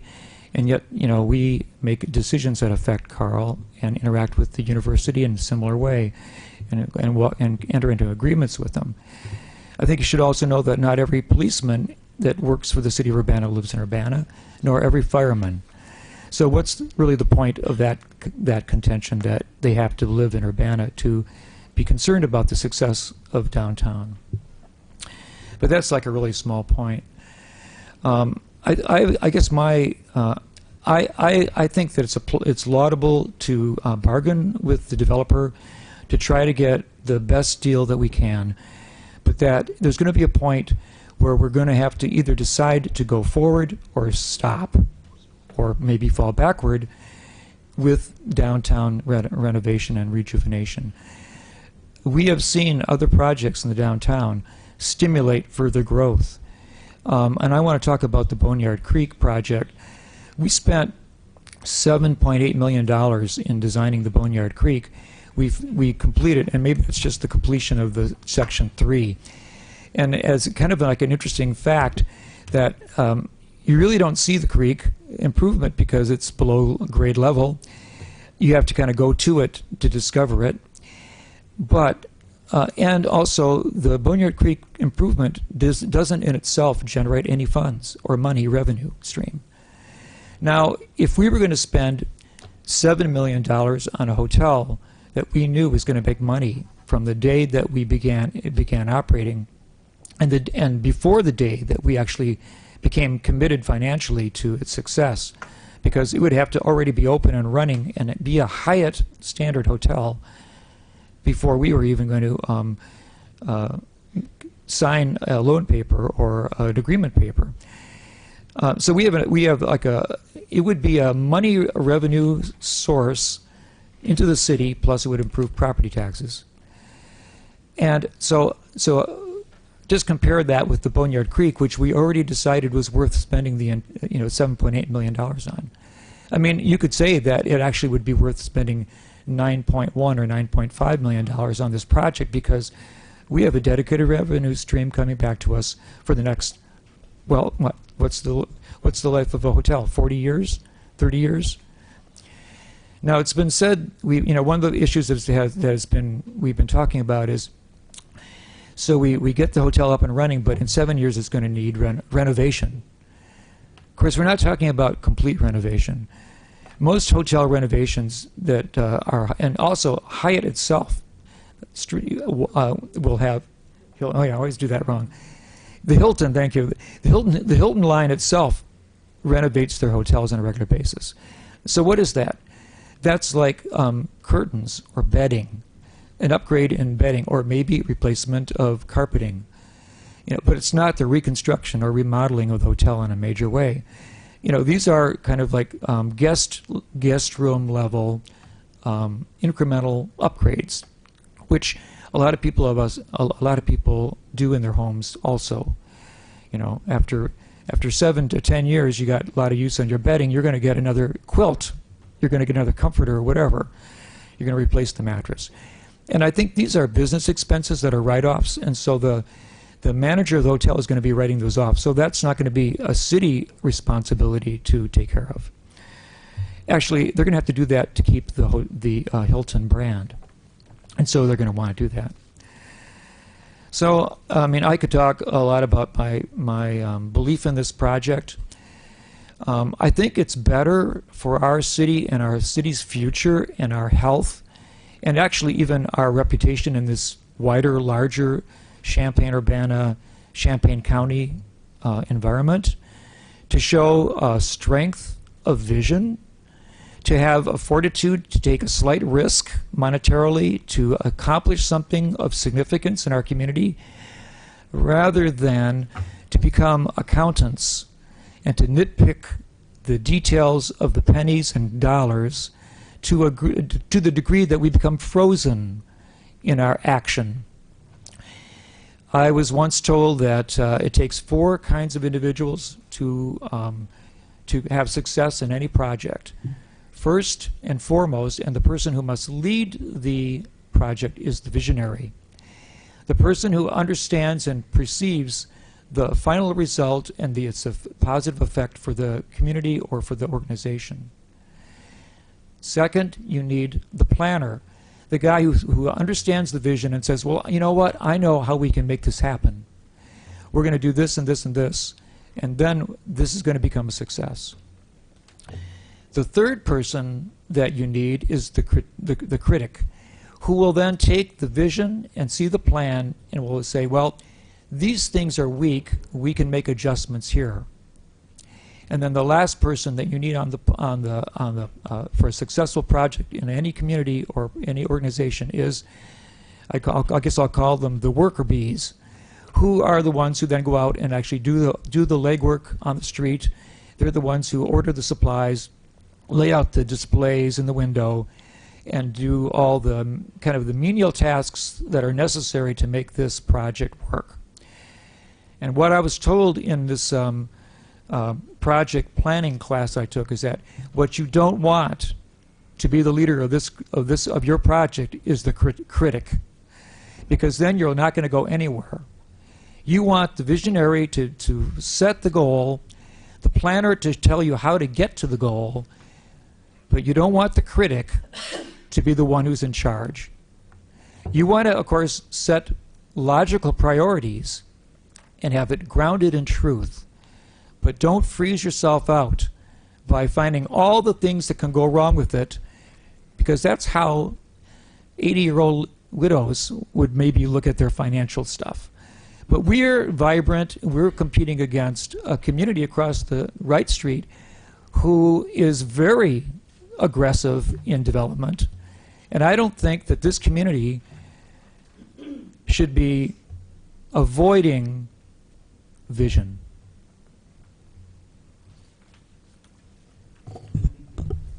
Diane.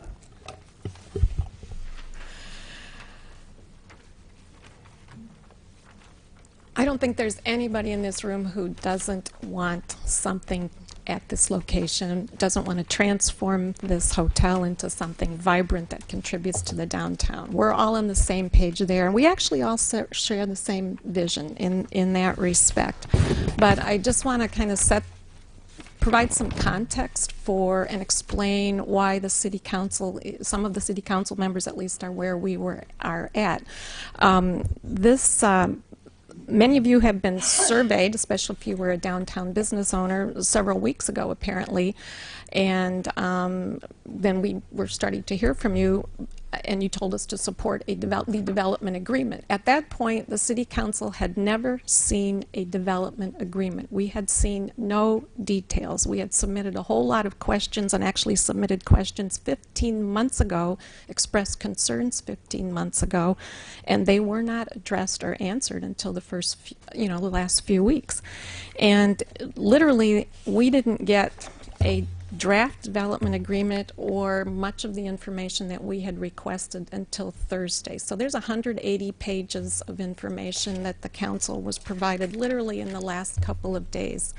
So for all the, the people who've written and emailed about support this agreement, there was nothing for us to look at or support until the last few days. We had a few, general bits of information, but we did not have many specifics. And there are still a lot of questions that need to be answered about this.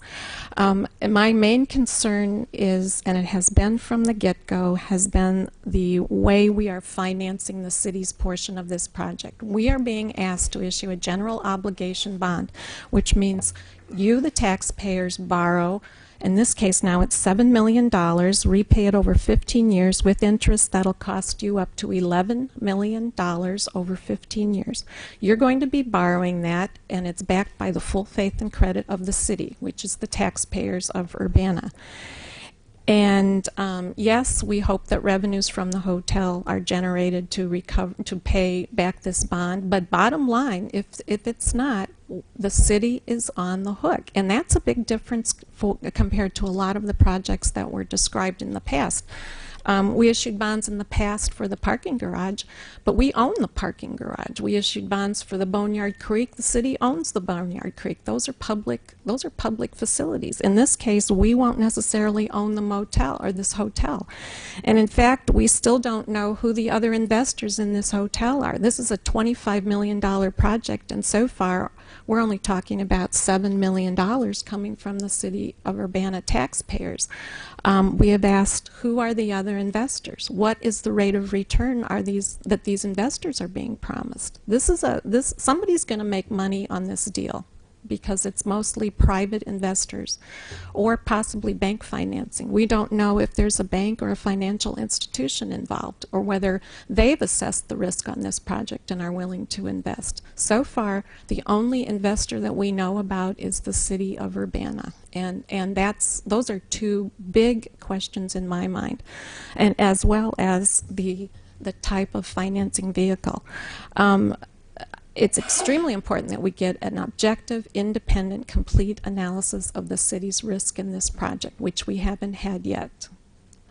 From the beginning, I had asked about, it's more typical in projects like this to, instead of a city going into debt to finance essentially a private hotel development, you would, as a city, forego new revenue. So any new hotel, motel tax or boutique food and beverage tax, typically you can rebate that back to the developer. That's an incentive. You can promise to rebate property taxes, the new tax increment. That's as an incentive. But that is a way to incentivize a project, and it really depends on how well the project is operated after it's built, rather than the taxpayers assuming the risk and taking out the loan.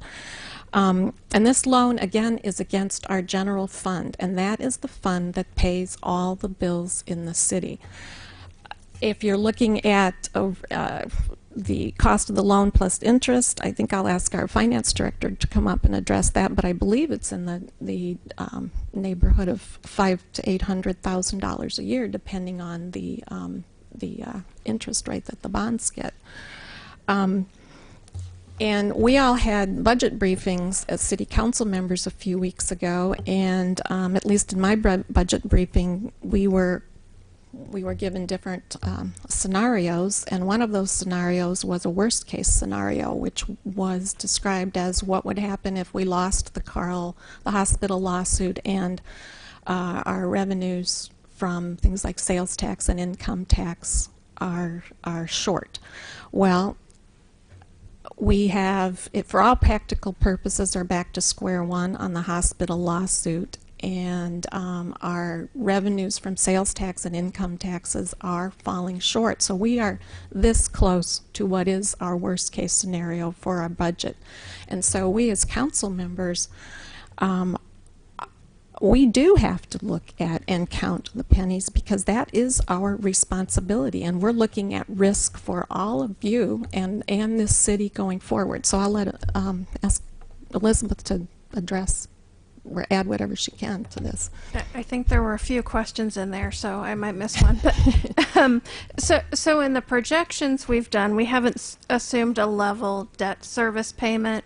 we've assumed the timing of payments would be structured to match the revenues, which start smaller and then grow over time with a successful project. So, and we've got a variety of scenarios, but yes, roughly somewhere between close to $500,000 and possibly, depending on the rate, as much as 900,000 towards the end of the payoff over 15 years. Per year. Yes. Yes. Okay. So there was another, what was the next question? I guess who's financing, you know, you wouldn't know that answer yet because we haven't been given that answer yet, but. Yeah, but I mean, I think there's more information we're still waiting to get from the developer that we would really need to, at least I would really need to be comfortable saying this is a good risk for the city. And then the other piece was related to the financial forecast, and yes, so obviously we won't present a proposed budget until the middle of May, but it would be very tight. I currently expect that we'll have to make cuts in order to get a balanced budget. So that's the context that City Council is working under. It's this vision is great. I can see this project. We want something to happen here, but it's the method of financing. I don't know what went on 15 months ago in terms of negotiations. I would have asked about what are alternatives to issuing a general obligation bond. How else can we pay for this that better protects the city? But we're, you know, that was a long time ago, and we're now at the point of looking at this mechanism. I'd still like to know, you know, what are our alternatives to issuing debt like this and still make this project work. I guess that's all I have to say at this point. But that's where I'm coming from and where my concerns are, and where all our questions should be on this project. Aaron? Yeah, I just had a couple of questions on the memo. It says that the property is on track to be awarded the Hilton Tapestry Collection brand upon its opening. Are you saying that? I thought our understanding was that it would get that brand long before it was actually opened. Am I misunderstanding the memo? Well, there's a process that franchisees need to go through to get the brand, and it starts with like a letter of intent, which they have. Then it moves into a property improvement plan, which is a PIP, which is being developed, and those are the things that Hilton wants to see. So I imagine they'll be talking about that. If you do the things in the PIP, you will be awarded the brand upon opening. But because they go in, they inspect, and these folks have achieved brands over and over and over again. Newcastle folks, the operators and the developers, so they know what they need to do to get the Hilton Tapestry brand upon opening. But it's just like getting a Burger King or whatever. It's you know, it's a long process. They go in, they inspect, they give you the go-ahead on the brand, and we've actually provided a second level of assurance by gearing this development agreement so that the benefits would only confer with that one particular brand that they're working with. So that's just the process. That's the way the industry works. And so the remaining $6.8 million in reimbursements become available post-construction. Does that mean we just cut a $6.8 million check to them? Do you have a thought of how that would happen? Yeah. And so that would be, that's the 37% of the project? If they spend. It has to meet that criteria, yes. And they spend the full 19 million. Okay. If it's less, then it's 37% of whatever they spend. Okay. Mayor? Yeah, I just want to say that that's why we put it in the agreement that there will not be a bond unless it is a Hilton Tapestry. So that's the safeguard. I mean, people questioned, is this really a firm commitment from Hilton? And we've made it be an essential ingredient, or there's no loan. There's no bond, I should say. Dennis? And we know that Hilton has already come through and looked at this hotel with a developer, and that they're going to be here on Wednesday or Thursday, I can't remember which, also again. So, I mean, that's active involvement by a brand. And, you know, my understanding is that Hilton's trying to open up, I don't know, 30-some landmark, Tapestry branded hotels in the United States in the coming year, and it happens that they contacted the developer. The developer, everybody knows that this is a hotel that's being developed, but I understand that Hilton actually contacted the developer. Bill? On the part of this will be based on increased EAV. Part of the loan repayment will be calculated on the increment, the property tax increment. So will that come out of the TIF and be deposited in the general fund then?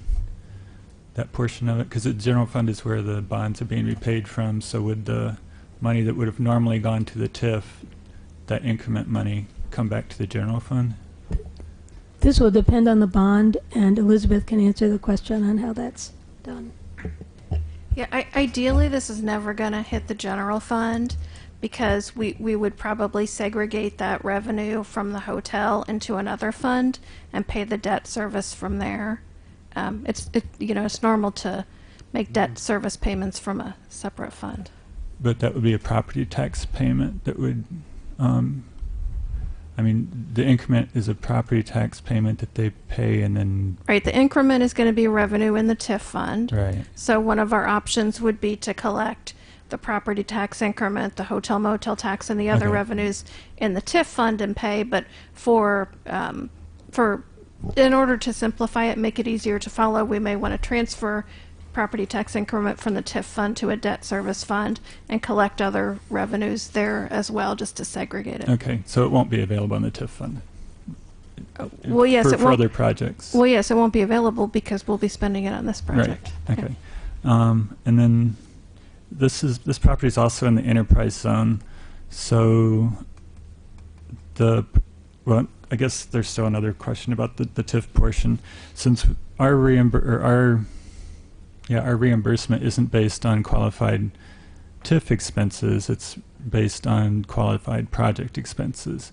In respect to the qualifications for TIF expenses are a little bit more stringent. You can't say buy furniture with TIF money, but we are reimbursing a percentage of that as part of this, or not reimbursing, but using that portion to pay toward the bonds to make up their payment. So presumably enough of the project has to qualify under TIF qualifications in order to make up for the increment. Is that right? One of the criteria for spending TIF money is to do repairs, renovations, and replacements to existing structures. And of course, there's going to be a very large segment of costs attributable to that aspect of the development. So I don't think there's any question of TIF qualification for okay, that so part that part will be covered. So as far as in the enterprise zone, will they still be able to take advantage of sales tax exemptions and participate in the other parts? Sales tax exemptions, but if a property is in both an enterprise zone and a TIF, it is not eligible for property tax abatements in Illinois. Okay. And how about, they're creating 110 jobs. Are there any, is there anything in the enterprise zone that will help with the job creation? Do they get any, or is that part of the property tax abatement? I don't think they'd be creating jobs at the scale necessary to trigger some of those state-issued incentives. Okay, thanks. Aaron? So one of the things that I found interesting about the presentation, and I'd like to see exactly how Crimson Rock and others responded, Libby, to the pushback basically from us to say that you all need to buy the hotel at $2 million less. Because I mean, our job is to look out for the city's interests, and their job is to look out for their interests, right? But to just go back and say, hey, you know, we need to cut this deal by $2 million, and you need to cut it off by, you know, negotiating a deal for $2 million less for the hotel, and they're still interested? Yes, they're still interested. It's going to be difficult. What they've asked for is to get a development agreement at this level, so they see that there's some public interest, and to give them time so that in the real estate world it isn't seen that the city's offered a $7 million deal or whatever it winds up being, and then all of a sudden their position is undercut with respect to the purchase price and the property. So those are the two things they've asked for, you know, that they be given that time, although we think they'll be able to execute this quicker. But still, I'll just point out the sort of the fate of the project rests on the current owner, and I know there's been a lot of feelings and concerns about the owner, and fate of the project also rests on, I know it's a lot of money, but it's 10% of the total project deal. But they are definitely still interested and willing to try hard to close that gap. And so the other thing is, I heard a lot about, you know, from context, what Diane said and others have talked about, the context of this project. I've just, since I've been here and watching, hear so much about TIF and tax rebates, and I think we've got to be well into the millions in TIF and tax rebates for the city of Urbana. So we certainly, I think there's a difference between a bond, of course, and the TIF, you know, but certainly we're willing to give the incentive to businesses with the hope that the incentive or the increment that's created will produce something positive for us. And I don't think we have another example in Urbana of using TIF for hotels or for that type of development. But it's a very similar project, and so I'm inclined to support it moving forward to see what we can negotiate, but I certainly want to see how, as we say, there's some skin in the game from Crimson or from these other people, because whether or not they can negotiate another $2 million deal or $2 million less on the project, that would be interesting to see that happen. But and I know they're not going to show us all of their profit. It's a business endeavor for them, so I know they're going to make some profit off of it. But it would be interesting to see exactly what they negotiate that deal for. I guess I'll just leave it at that for now. I am interested in seeing how that goes, and what it looks like in real dollar amounts, what we foresee coming back to us, what sort of increment it creates, or what sort of revenue generation that it creates, that we think it would create in a hotel downtown. Diane and then Eric. So one of the new actually points that showed up in this the memo tonight is that Crimson Rock and Walsh Associates, who's the project manager, it now says they're going to partner to serve as the lead investors. Does that mean Bill Walsh is an investor in this project? What we're trying to say is they're going to be our lead project developers. So Walsh does the renovations, but he's also has an interest in this LLC that will be formed. Does he?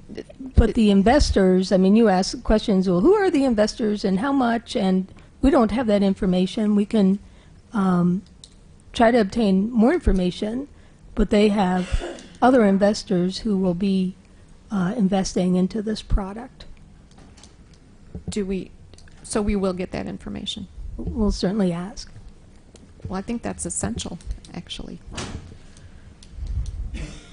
Eric? Yeah, I would just kind of reiterate something that Diane said, just for emphasis. When we previously have issued bonds, we've issued bonds in support of projects that we would own. When we've done TIF support, we have foregone revenue. We haven't risked a substantial amount of money, put a lot of money out, and promised to pay bondholders on the basis of a revenue stream. Now I guess I'm encouraged by, at least I have to understand more precisely, I'm encouraged by the fact that perhaps we would be secured by a mortgage at least partly, but I guess that this comes back to the question of the other investors, because the other investors will also want some sort of securitization for their investment. So as long as we're absolutely clear that we've at least got some security on the repayment, that's a big deal for me. Well, understanding that this is a draft at this point, and that it's not been negotiated with the developer, and we haven't had any counter offer or pushback on this draft. But if we assume, there would be a loan-to-value ratio of 80%, that means there has to be 20% money from somewhere else that is not debt.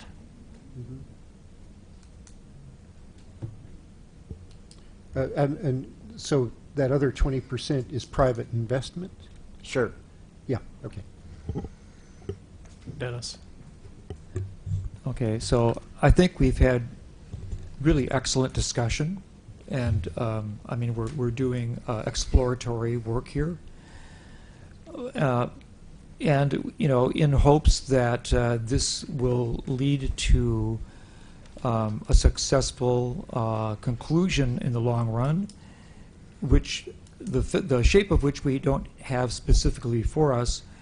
Since the resolution that we have is that we wish to show support for continuing to negotiate with the developer, I would like to, I suppose, make the motion that we agree to the resolution, that we continue to move forward, continue to work on the draft to finalize it, and make this statement of support for the city's future revitalization of the downtown through this project, seeing no other specific project coming to us at this time. And I will say that we have had RFPs out for the development of a piece of property immediately north of us in the 200 block of Vine Street, and we haven't gotten anywhere with that at all. I see this hotel, and we've been looking for somebody to surprise us by coming and wanting to develop it for several years now.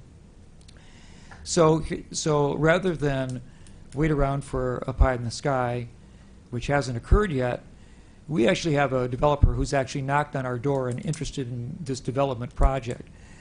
In a way, this is a bird in the hand, and it would be kind of stupid to not try to capture it by at least closing your fingers a little bit. So I'd like to make the motion that we proceed. It's not that we're going to, that we know tonight exactly what the outcome will be, but at least we want to try to achieve something here tonight. And that's my motion. Second. It's been moved by Dennis, seconded by Aaron. Is there further discussion? Could you repeat the Derek? motion? So the motion on the floor is as it appears in our agenda. Right. It doesn't include all of Dennis's. Dennis, correct me if I'm It was a I'm preamble to accepting the motion as written on the piece of paper. I believe that Dennis moved to direct staff to continue negotiation of a redevelopment agreement for the Urbana Landmark Hotel at 210 South Ray Street. Is that correct? That is very true. All right. And it was seconded by Aaron. Is there any further discussion? Diane, would you please take the chair? Sure. Mike? So really, I'm not going to belabor this, mainly because I'm a short timer up here. So this decision will be for the smart people who are left behind, and those who take my place in other chairs up here. But I will say that as a franchisee, I own 4 franchise locations, so I've been through that process several times. Hilton will not be an owner of the hotel. Hilton will be the franchisor. Hilton brings the brand, and with that, they will get a percentage of the gross revenue. But they will hold this hotel to very, very strict standards. So that is very encouraging. They will hold the developers to very strict standards in development, and that is encouraging. This development agreement says you get the Hilton flag, then you can have our money. That is encouraging. So there's a lot here that I am encouraged about. What I'm not thrilled about is the city taking a 37% stake. Full faith and credit of the city, whether the project goes or not. What I would like to see, and what I would like and encourage the folks who are sitting up here after May 1 to pursue is, what are the projections? Let's not just look at percentages in a pro forma. Let's look at, and I know that there are some actual projected dollars here, but what is the gross revenue of the destination restaurant? Do the occupancy rates actually, are they reasonable? I know this Paytech analysis says yes, but it's concerning to me that there would be as much as a 75% occupancy rate within just a couple, 3 years of the hotel opening. There are just a whole lot of questions, and it's a lot of money for a city of our population to have to bear if this project doesn't pan out. The other thing that I would say is being in business and being in a position of having to put much smaller financing deals together, folks who are in second position have to have very, very high confidence in the deal, because the guy in first position is the one who ends up getting paid. The rest hold the bag. Okay? It's just a fact. Second position means little or nothing. I don't care about loan-to-value ratio, because loan-to-value ratio is something on a piece of paper until the sale. And the sale is not going to bear the value. That's what happens. If a project is failing, the value is going to be determined by the P&L of the people who are failing. And that value will not be 80%. It'll be something far less, and the city will not be protected. So there are just a whole lot of things to think about here from a business perspective, because that's what you're talking about here, is the city being in business. I'm not saying it's not worthwhile. I'm just saying there are a lot of things that are concerning still in this project. The final thing I will say is, I think it would be unconscionable for the city to condone a deal that doubles the investment of the current owner. This project has been an abject failure largely because of him in the last 5 years. I'm not saying he has bad intentions. He had good intentions, but he failed. We should not reward him with a doubling of his investment to the tune of $2.5 million at Urbana taxpayer expense. Now, I know it's a private deal, but we have a whole lot of leverage here to make sure that we make our intentions clear, that he can't walk with $2.5 million of Urbana taxpayer money back to California.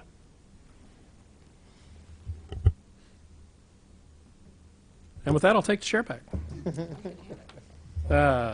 All right, so a motion's been made and seconded. All those in favor say aye. Aye. All those opposed, nay. And the ayes have it. Could I make one more statement about Sure. the hotel?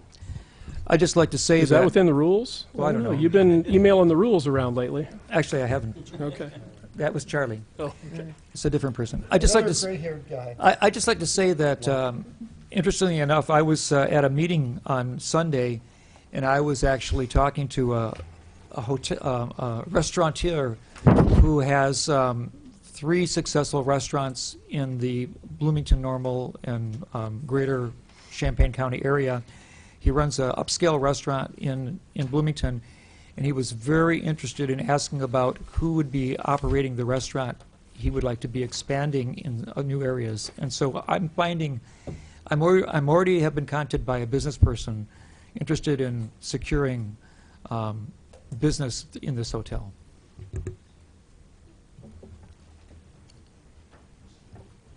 Okay. That motion passes.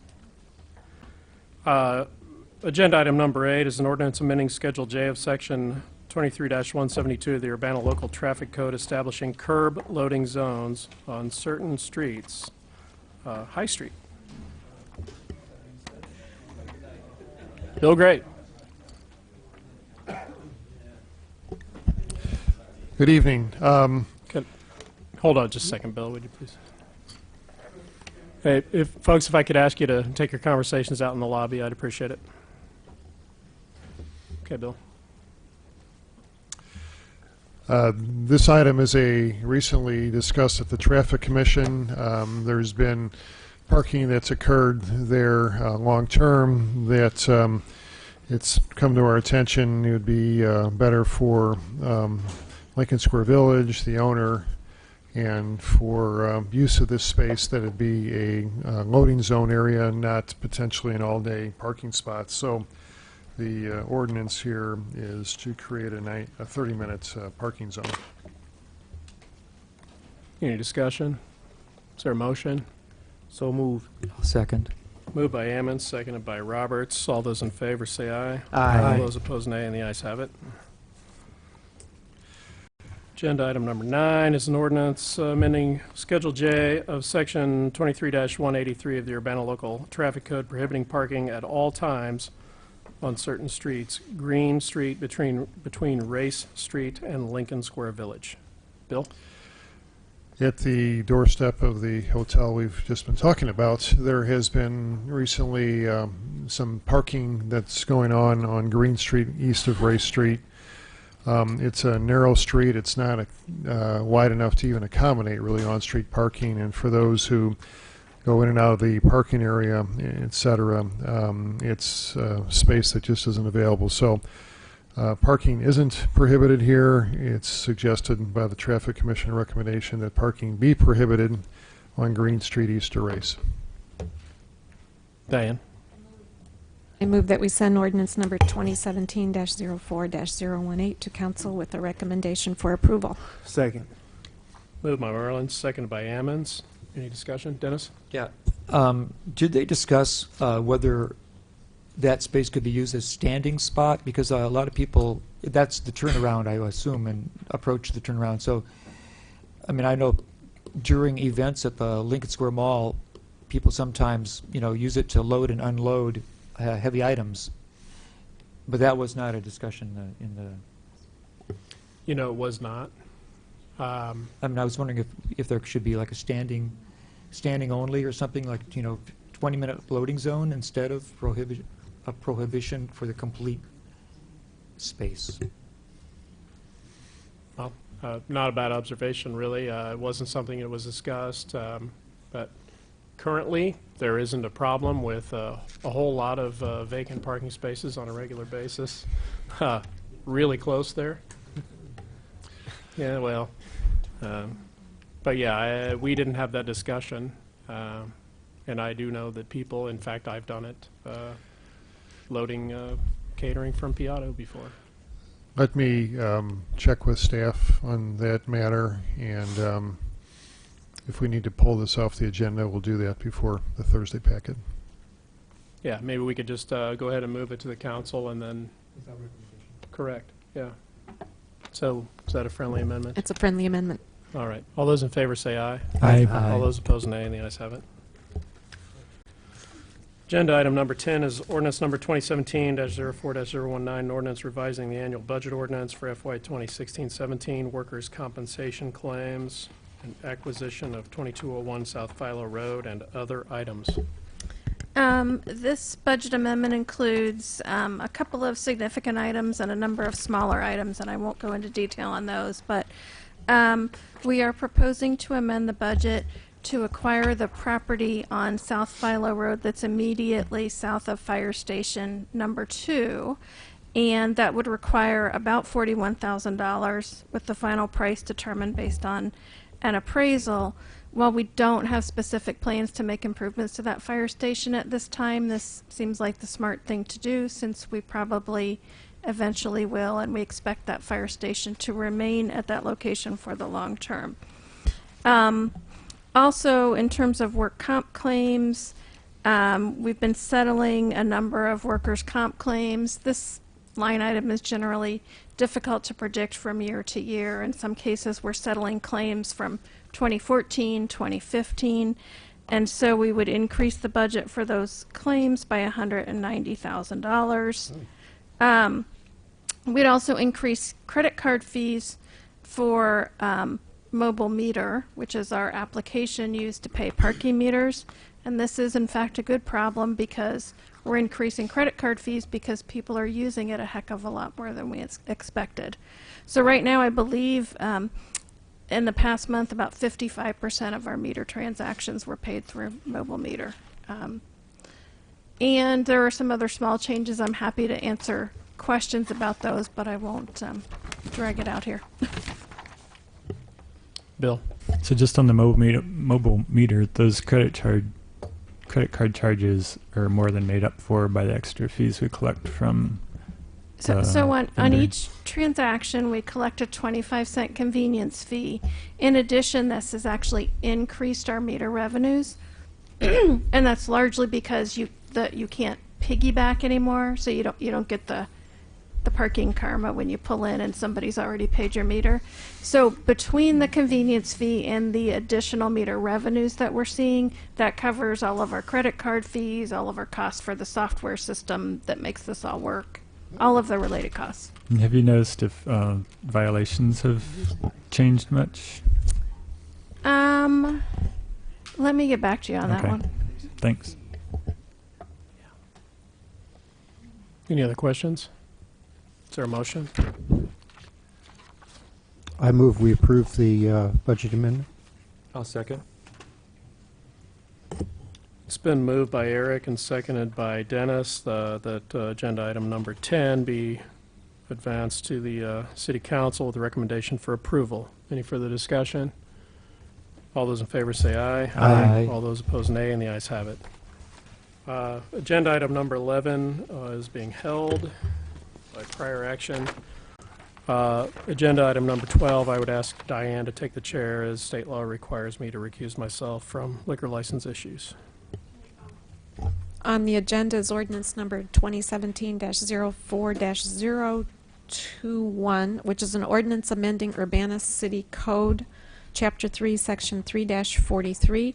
It increases the number of Class A liquor licenses and G1 liquor licenses for Downtown Creations, LLC, doing business as Blackbird, 119 West Main Street. Okay, this is new enterprise where there was the old barbecue place, and it's going to be very nice. It's the Blackbird. It's going to be like a New Orleans establishment, and so they want to be a bar, and they want to also have a G1 license, which is for something that's primarily another business, not a gambling place by itself. So I think it's a good idea. Is there a motion to send this to council? I move send council recommendation to approve. Second. Okay. Moved by Eric, seconded by Aaron. Any more discussion? All those in favor, please say aye. Aye. Aye. All those opposed, same sign. That passes.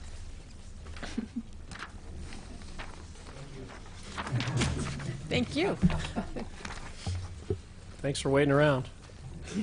Okay.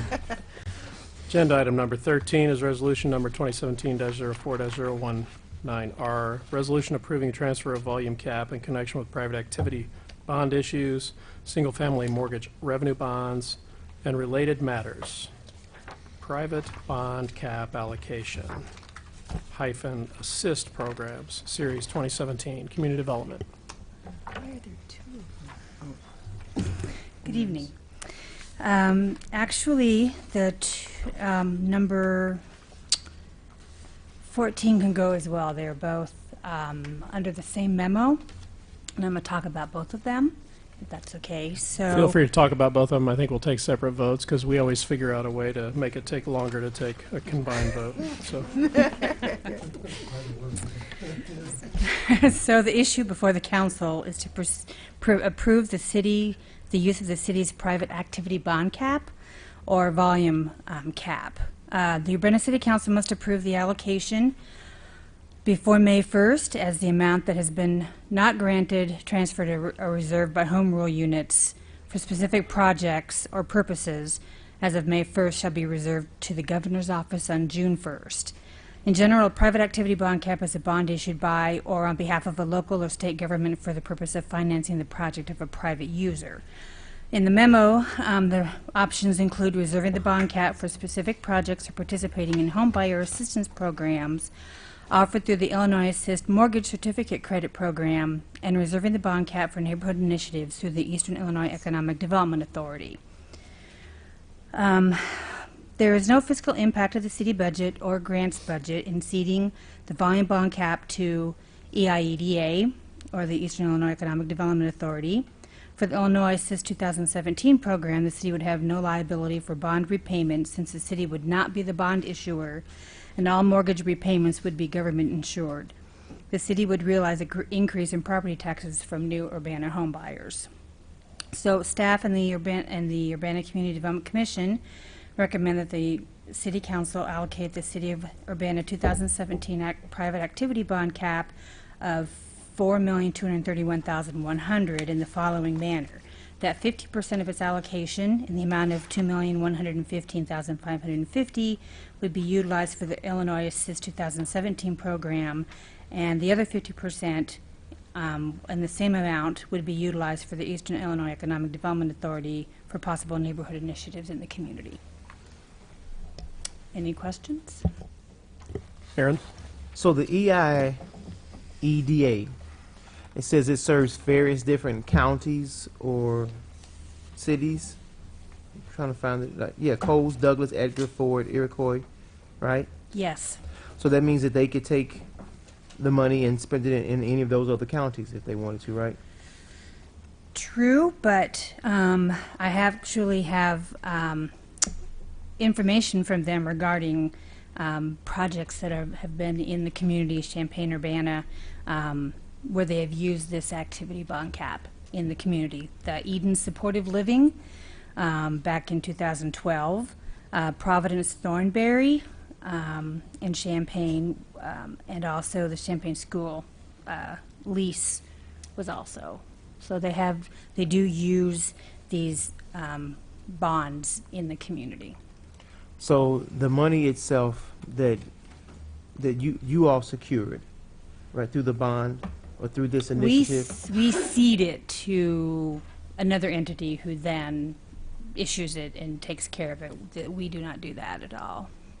So we don't use the money at all? Well, it's used in the community, but we do not issue those bonds but by issuing it to the Illinois Assist, they have made note of the, and I think it's in the memo here, is a map, and on the back showing the 15 home buyers received assistance for their loans. So it is used in the community. I was just trying to figure out that if you did the work to get the bond, to get the ability to issue the bonds, right? I'm just trying to understand the process. It seems Right. like we're taking the opportunity to give bonds or to issue these bonds, we're giving them away. We're giving them to two entities who will then use them in the community.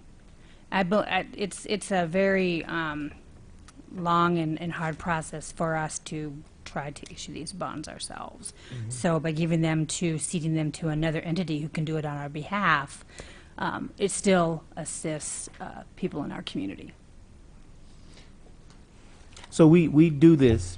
Do you have to do any particular work to get the bonds or to get the authority to issue the bonds Do you have to like fill, is it a grant? I'm just trying to understand Right, exactly what it is.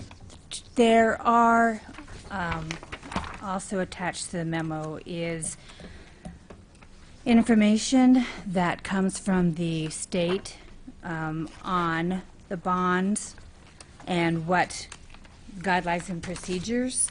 And so we have to send a letter to the state stating this is who we are ceding to. And then it doesn't go to the state, then it stays here. But we have to notify the state that it is going to be ceded to other entities, because if we don't, then the state would take it. So the state ceded it to us first. Because we're a home rule unit, Because we we're a have home rule this, unit. yes, we have this ability to allocate bonding authority.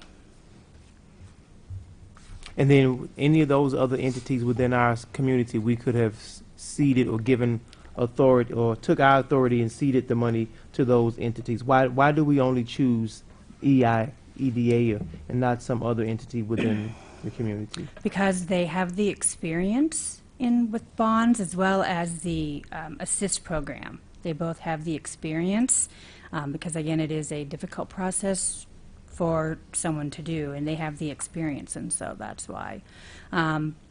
We also, by ceding it to the Eastern Illinois Economic Development Authority, we've been doing it for several years, and so if we needed to put bond into multifamily housing, they do that as well. So Urbana Townhome site or Aspen Court redevelopment could, contact EIDA and could get Or maybe this you could give bonding. us the bond for the hotel.